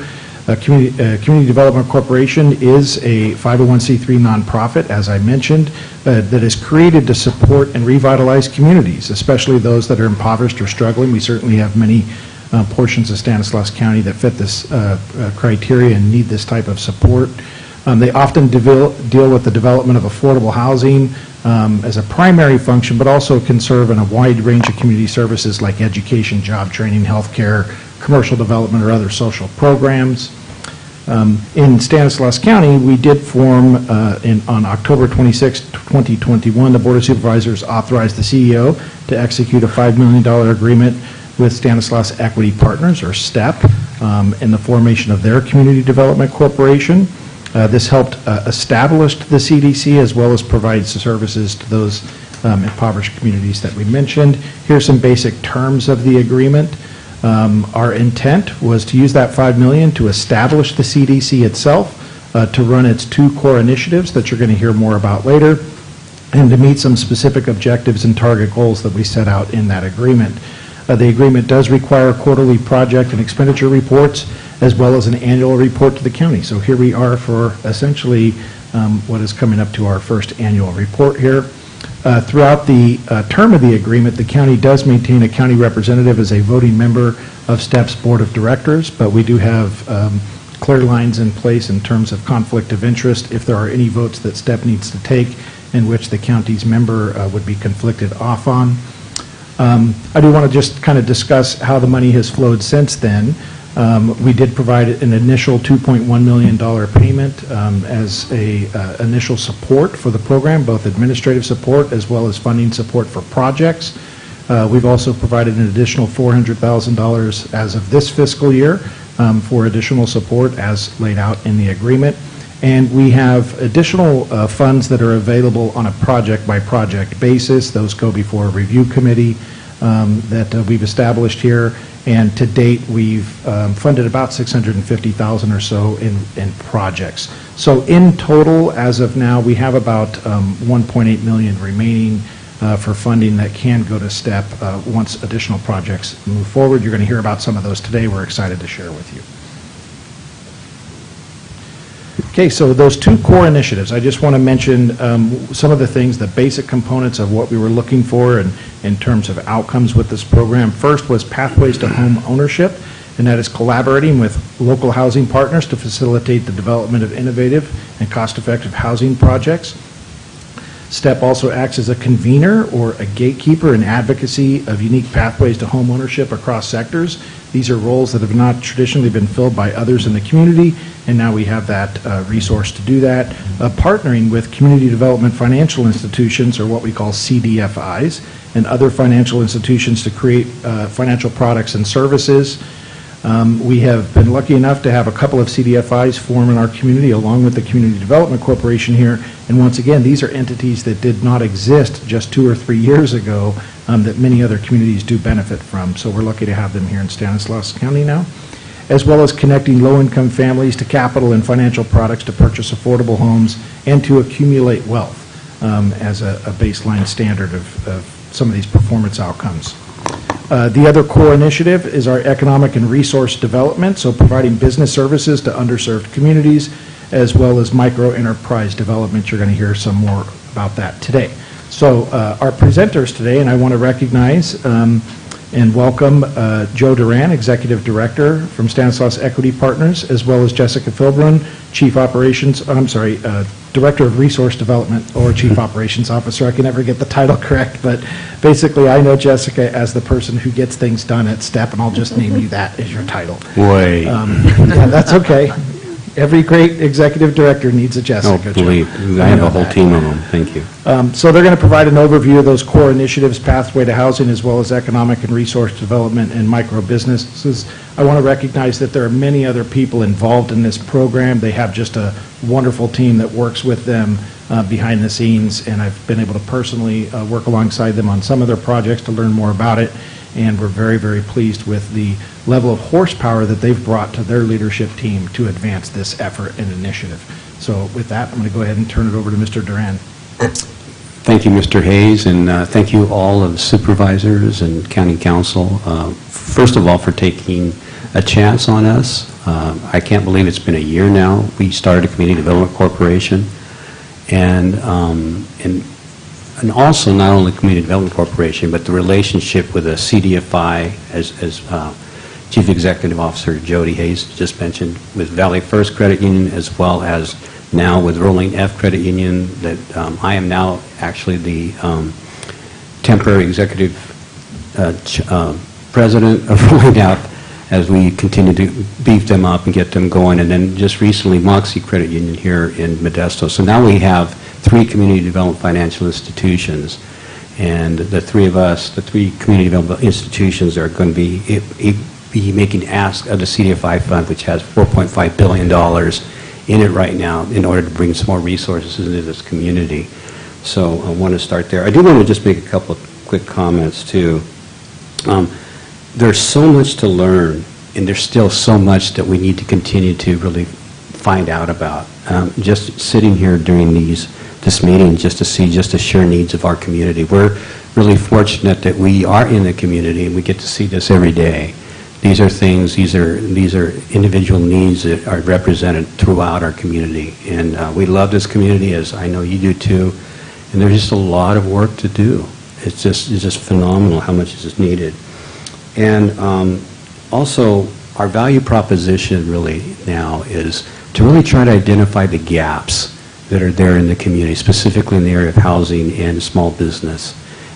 Identify them and try to bring resources to them in such a way that it can bring quality of life to our residents in the area of just homes, having some place to live, opportunity to get some kind of training, opportunity to get the type of loans that would be available to them that they could not normally get.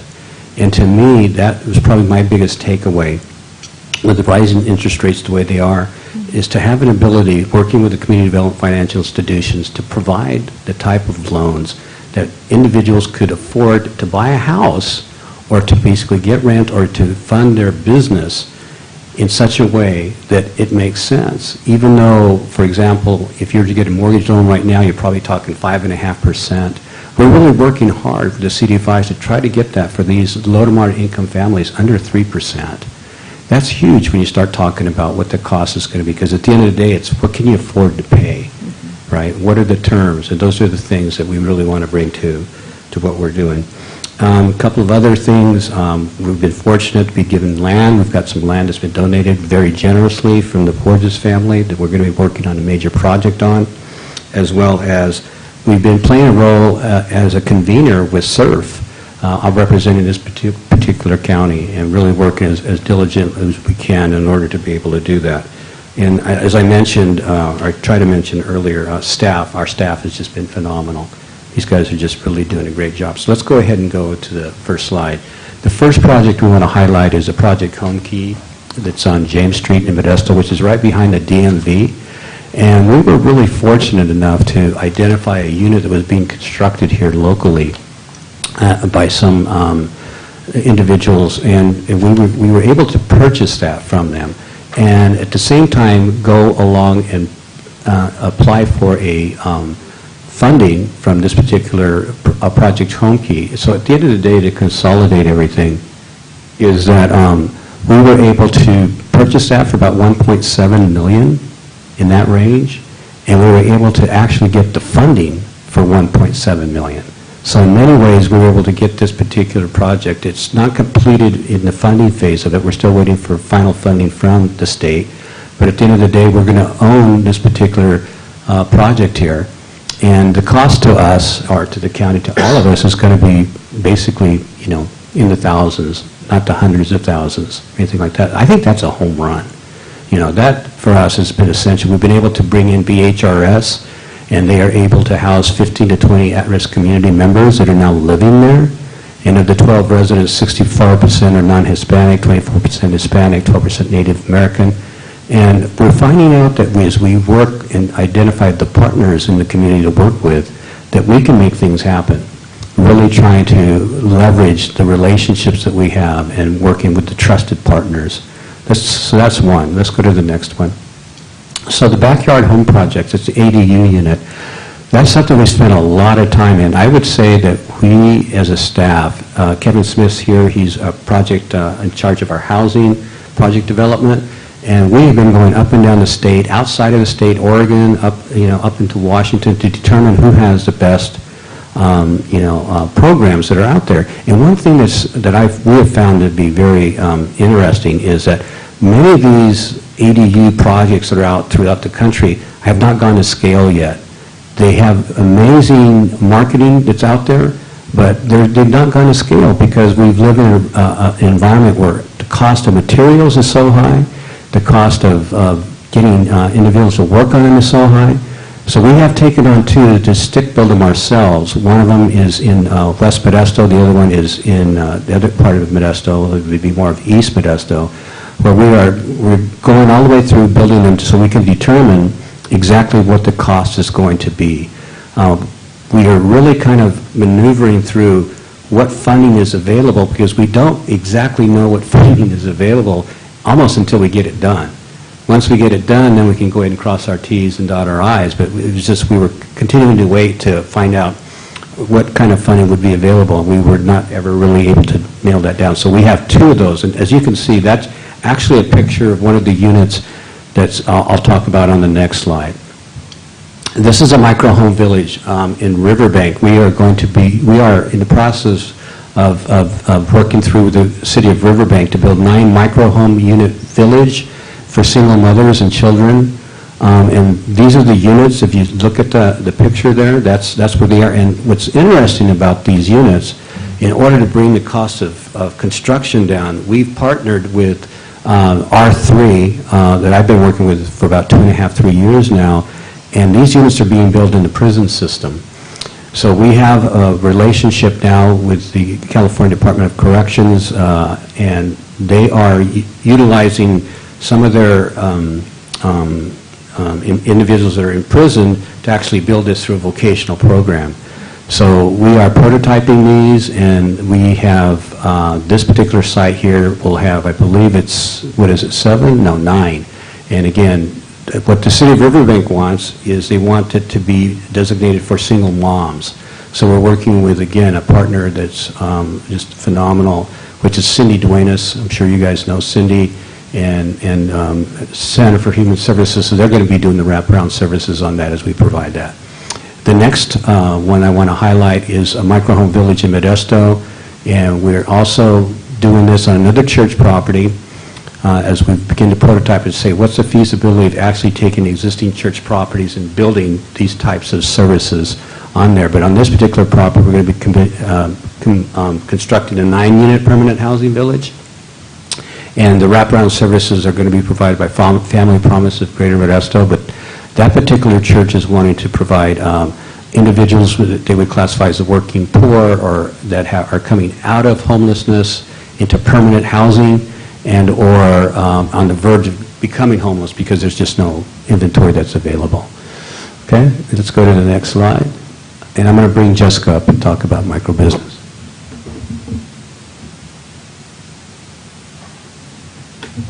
Thank you all. Again, I just want to reiterate what Joe has said, which is we're incredibly grateful for the board and the county's support of the CDC and other economic development interests initiatives in our community. So appreciate the partnership and the support that you guys give. Many organizations, ours is one of them. And as Joe mentioned, we were tasked in our agreement to attract outside state and federal funding to our county, and also to provide creative housing solutions and financial products and services to our disproportionately impacted community members, and connected them with other funding and outside resources. And we're proud today, a year later, to say we have really done so and worked with the county to continue those efforts and continue looking for creative resources and creative programs to continue to fill the gaps. So thank you for that. I'm going to briefly report on our business development services and continue in those efforts. Excited to share with you guys that the micro business development cohort was launched in January of this year. That one was a unique pilot program for micro entrepreneurs who staff at least under 5 and have $50,000 or less in terms of revenues. We've found that those community members, especially in the pandemic, it was really highlighted that they are a big fabric of our ecosystem in terms of business development, but that they didn't have necessarily connected resources or that it was disjointed. So really targeting those communities that particularly needed that support, our resource partners, and other funding opportunities. This one was created by our small business service manager, Monica Vergara, who has been in and around the West Modesto community a lot of her life. So had a unique perspective on that, and we also connected with small business service development so that we were not that we weren't duplicating efforts, but were really gaining traction in the communities, as well as our other resource partners like the CDFIs and philanthropic groups, education like MJC, and those kinds of our partners. So this one was actually served 18 micro entrepreneurs, many of them women and all at risk in terms of their needs and potential space in the business sector. So we're proud to say that we completed that cohort, if you can just click to the next slide, with a 6-part curriculum that included startup basic training, business strategy, marketing and communications, basic supports like QuickBooks, because sometimes they really just needed those kinds of basic resources. We always had on staff bilingual service providers, so all of our TAs in that, including trainings, had the option for Spanish translation. We're proud to say that, to service our community in greater ways.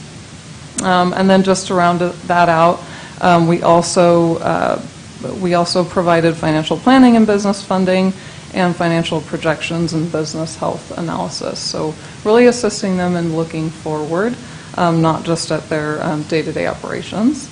So last note I want to make is we were excited to be asked by the county to also work with them on the microbusiness COVID-19 relief grant.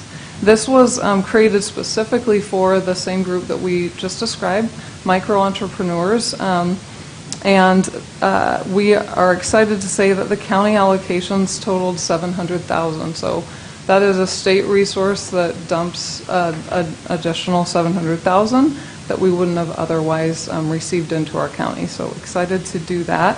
So we provide basic TA supports in this program that would allow them to, micro-entrepreneurs that hit the criteria, to be provided a grant award of an additional $2,500.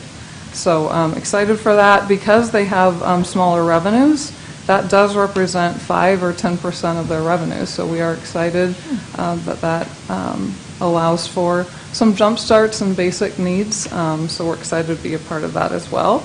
To date, we have served over 38 applicants, and that was 42% Latinx, and over 80% were BIPOC or multi-ethnic. So we're really trying to reach out to those at-risk communities disproportionately impacted and make sure the whole county reach is met. And so I'm going to say next slide, please. I'm going to turn that back over to Jody, but in short, I just want to say thank you so much for all your continued support. We're excited to continue year 2 on the CDC and economic development efforts. Thank you very much, Jessica and Joe, for joining our presentation this morning. We just have one staff recommendation before you, and that is to accept this update from Stanislaus Equity Partners on the services that they're providing to the disproportionately impacted communities here in Stanislaus County and our California Microbusiness COVID-19 Relief Grant Program. Very good. And that Thanks, concludes our Jody. presentation. Ready for questions. Thank you very much, and thank you, Joe and Jessica. Questions from the board? Comments? Chance? I do just have a question. Is there a way we could get a district breakdown of where these are taking place, such as the businesses or in the housing projects? Absolutely. Yeah, we're really trying to be intentional in making sure that we get through the whole county. So this first year has been really trying to develop our products and what our mission and vision is, but making sure that we get in Oakdale and Waterford, Newman, Patterson, Salida, Riverbank. One of the things that we're very, how do I say this? I want to say this in an appropriate way. We don't want to be seen as just Modesto-centric. Exactly. And Modesto is very important to us, as is Waterford, as is Patterson, as all these. Turlock is another one. We've been in conversation with Turlock. So there's just a lot of opportunities that we see, but being very intentional to make sure that we do that. Thank you. I appreciate it. We can go ahead and provide a list of where our activities are, too. That'd be wonderful. Thank you very much. Thank you for all your work. Absolutely, Supervisor. Thanks, Chance. Anybody else? Okay, I've got one speaker card here. Miguel, come on back up. Thank you, sir. First, I want to congratulate Mr. Duran, his staff, doing an excellent job, no question about it. And this thing was a dream come true for me too, because I was working in this thing for years and years. Even when I was the president of the Hispanic Chamber of Commerce, we tried to do micro loans, and then with the city of Modesto, they was the only one to do that. The county refused to do that, and now I can see the progress that we've been done. So it's excellent, no question about it. My presentation and my question in regard to this, not this issue, in regard to the board representation, Mr. Chairman. Mr. Chairman, I think I continue to bring, and I bring that before, because somewhere, somehow, somebody is saying different things, so I'm going to be more clear. When you have a staff member to be and a board member for an institution that you oversee or do job or working together, in many ways as a conflict of interest under the agreement, the contract with the SEP, especially Section 8, page 5, in October 26, 2021 was the agreement. In regard to the section, the Treasury Department, in regard to the conflict of interest, 2 CFR 200.38C, and then the 2 CFR 200.112, and it's a mandatory discretionary report. And in that board you have Mrs. Rocha, Tina Rocha. Tina Rocha is in the board director of that group. The problem is, under the reporting persuasion 2 CF 200.1 point, and the regulatory for the investigation in regard to Mrs. Rocha and that board, because she is the person that received the bailing, the payment, they're supposed to be the bill, and the same time the invoice. So when you are in that board, you have to excuse yourself or move from another room. My understanding that sometimes don't happen. But the point that I want to make, Mr. Chairman, is I already made the complaint now to the Treasury Department to do the investigation of this thing. And the key is, you cannot put a board member from the staff, they're being paid by the taxpayers, to work in another nonprofit agency. That's a conflict of interest. No matter you say, well, she can excuse herself. But really, to see is not being touched or knowledge of the process of the decision maker. She have a lot of power in two sides. One is represented in the board, and one is a staff member. They receive the billing and the invoice. So somewhere, somehow, she has to have some kind of conflict of interest. Regardless, you say no, because she can remove. It's still ethically, it's not. Thank you, sir. Okay, thanks, Miguel. Joe, do you want to just... Sure, I'd be happy to just provide a couple of comments and some context around those issues that were just brought up.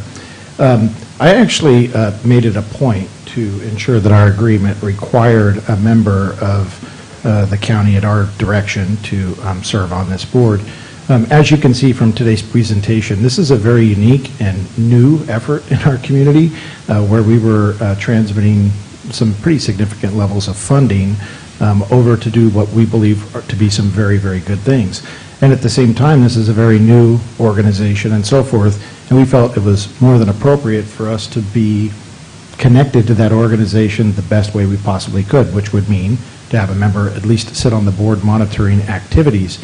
There's definitely an expectation that any votes that come before that board that might present a conflict, that someone would conflict off on. So I think that's been understood from the very beginning. I'll also note that we did the same exact thing on another nonprofit board, the Gallo Center for the Arts. We did the same exact thing on that board. We placed someone on that board to monitor activities and make sure we're closely connected in an environment in which we have significant fiscal interests as well. So it's not unique to us. I also recognize that many members of the Chief Executive Office serve on nonprofit boards throughout our community. It's very common for us.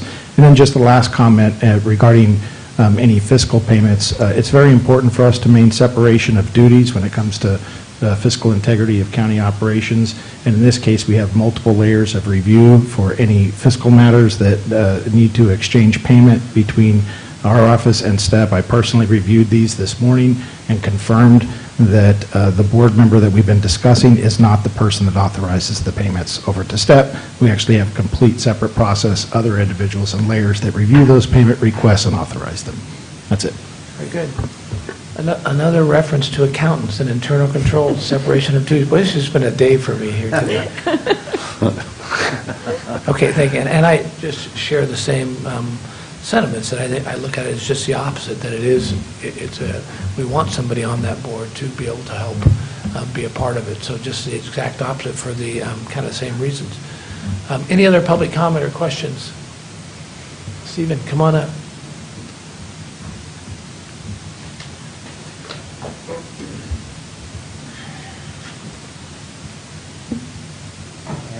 Thank you, Mr. Chairman. For the record, my name is Stephen Morrow, and I want to commend STEP for thinking outside the box to try to solve our problem with home ownership. We all know this has been a tough market with housing prices going haywire, and it's tough on anybody trying to purchase a home. And those of us who are homeowners know how much of an advantage it is to actually own your own home. So thanks for thinking outside the box to try to help out and solve this problem. And hopefully the folks that move into these units will learn and appreciate the benefits. I got my home loan through the VA, so I was able to get in with no money down, so someone helped me. So now it's time that, again, we want to try and help other people. Thank you very much. Thank you, Stan. Okay, anybody else? Okay, I'm going to bring it back to the board. Just a couple quick comments, if I could. For Joe, Jessica, and Kevin, and Patricia, thank you guys very much for doing this and coming and giving us this update. I know it's something we wanted to see, when we initially put this in place, that we wanted to have a follow-up, and you guys are doing that, and you're doing a great job. So many good things are coming out of this. It's unbelievable, and we've only just started, right? It's just begun, but it's turning into everything that we thought and we hoped and prayed that it would turn into, and you guys are doing that. The tiny homes is a perfect example. We've heard people talking about tiny homes doing this for years and years, and homes made out of pallets and all these different things we hear out there. You guys are doing it. I mean, between the project on East Orangeburg and then also Riverbank, right? I mean, homes are being built. They're going to be there. I mean, it's happening. It's not a lot of talk and it's out there. You guys are action, and that's great stuff. And the place on James Street that you talked about, the $1.7 million. I mean, that was probably at a quarter of the cost if we would have done that. If we would have gone out there and government put that together, county, and we have. You know. And so, I mean, it was just, it's great to see that kind of action happening at those cost savings, and you guys be able to then work the funding and figure out a way to then make that money work again for the next project. Very good stuff. The Vine Street one, I mean, great ADU unit, good start there with that, and I'm sure many more to come. So that's all good stuff. And then just the micro business stuff that you're talking about, Jessica, that is, that's crucial. As we found when we were in the middle of this COVID and all this money started pouring into us, and we were trying to deploy it out into the community, we found quickly, and we've talked about this several times, how there's a financial literacy lacking out there in so many of our businesses, especially in our disadvantaged communities, and they missed out on so many of those funds. And it's just this is going to help. Hopefully we don't have another COVID, shutdown that's going to give them an opportunity for the government to print more money for them, but just that literacy and the training that you guys are doing right now is going to help these businesses grow and expand and attract more capital through the CDFIs and just all kinds of good stuff we expect to come out of that too. So just thank you guys for what you're doing. We are more than pleased in what's happening so far with this $5 million investment. I know we need to work on cash flow issues, and we have a meeting, I think, on the 29th coming up that we're going to talk about that. And I think it's not just you guys. There's a lot, yeah. There's other non-government organizations that are out there that we fund as a board, and then it takes a long time for us to get those funds to the entities to help them get going. And it's just government, it's just the way we are. But I know we've got a meeting coming up trying to work on how to expedite some of that and streamline those processes. So good stuff. Thank you guys very much. Thank you very much. Yeah. And with that, we'll look for a motion to accept staff recommendation. Or any other, I'm sorry, unless there's any other comments. Nope. Thank you. Yeah. Accept staff recommendation. Okay, we have a motion, and we have a second. Second. Second, all in favor? Aye. Opposed? Passes unanimously. Thank you guys very much. Well done. Okay, we will move on to correspondence.